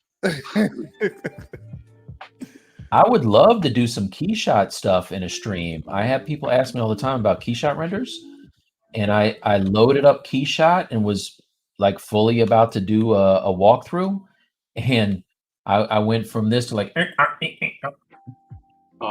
you're gonna have to, because you have to leave it on CPU and don't, because when you're streaming, it's using your GPU. So if you're gonna do keyshot stuff, you have to leave it on CPU. Yeah.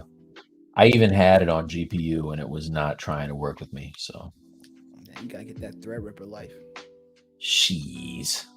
I'll tell you what, this is what happened right after I finally sprung to get a 2080 Ti.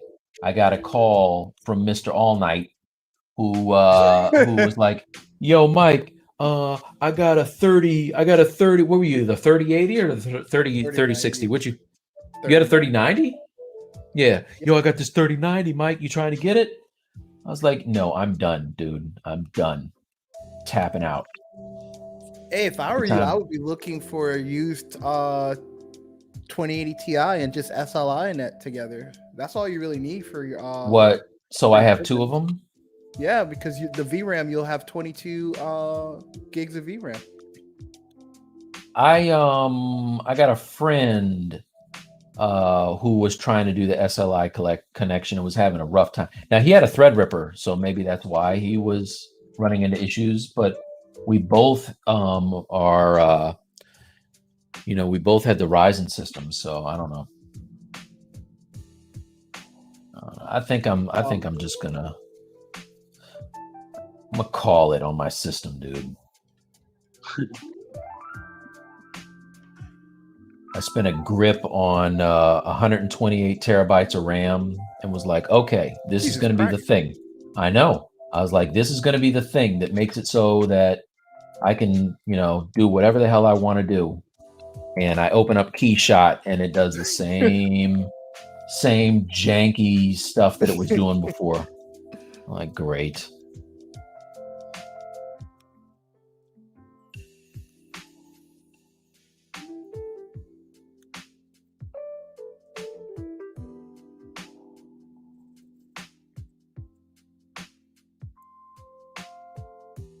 Danny, so you sculpt in Blender too, and that takes advantage of your GPU. Do you notice like speed improvement, performance improvements with that? So on my, not really, because I think there's still like a harder cap for how many polys you can push around. Like ZBrush is still ZBrush, right? It's like it's doing the whole, like it's dropping faces that are turning away from you in and out of memory on the fly or whatever the hell it's doing. I don't think anything else really does that like that. But you can do a nice blockout sculpt in Blender really easily. I have not done anything yet where I need like tiny detail. I've always gone back to ZBrush. Gotcha. But at some point, man, I think that program has the potential to replace ZBrush for me, Maya for me, and maybe even Substance for me. Dang, dude. Yeah. I told you I saw that guy do the walkthrough. I can't remember who the artist is, but he did the Tifa walkthrough in Blender. Did the sculpt in there. Did the threw a rig in it. Posed it in there. Did all of the node painting and shading in there, and lit it. Did a cycles render. That thing looked like it was straight out of Squaresoft, yo. Yeah, and that's the thing. It's like you're seeing so many people that are familiar with the tools do that now. It's like it's not a doubt in my mind anymore. It's ready. It's like I don't know. I like watching Danny Mac's Blender stuff. Yeah.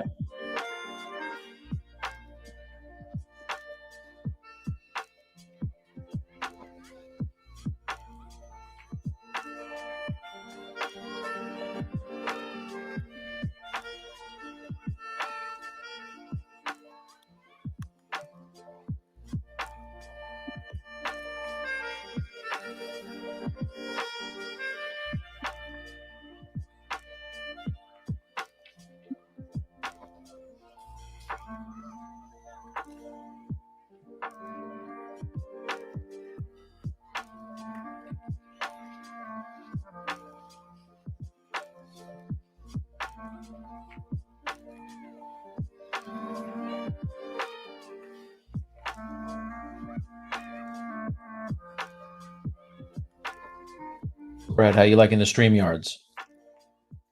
StreamYard. Pretty good to manage. Nice. I like having the aggregated chat all in one spot. I told you I went and spent the money for Caster, and it didn't do that. So I have to have like 50 windows open, you know, Caster, YouTube, Facebook, Twitch, just to be able to talk to everybody.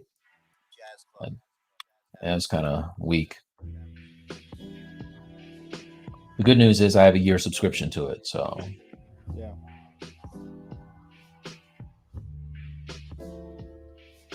I lose a subdivision level? This looks like it's low.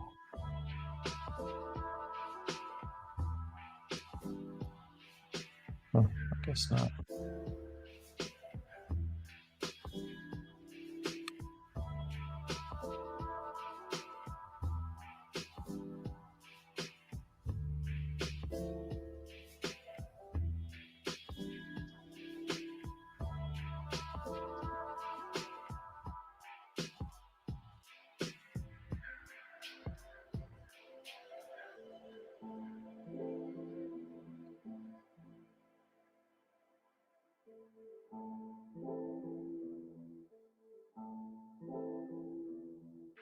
Late, fellas. Whenever you're ready to call it. Looking good. So let's do this, everybody. Let's all agree that this was a dope little experiment, and having Danny and Brad added to this mix has made it much more interesting and exciting.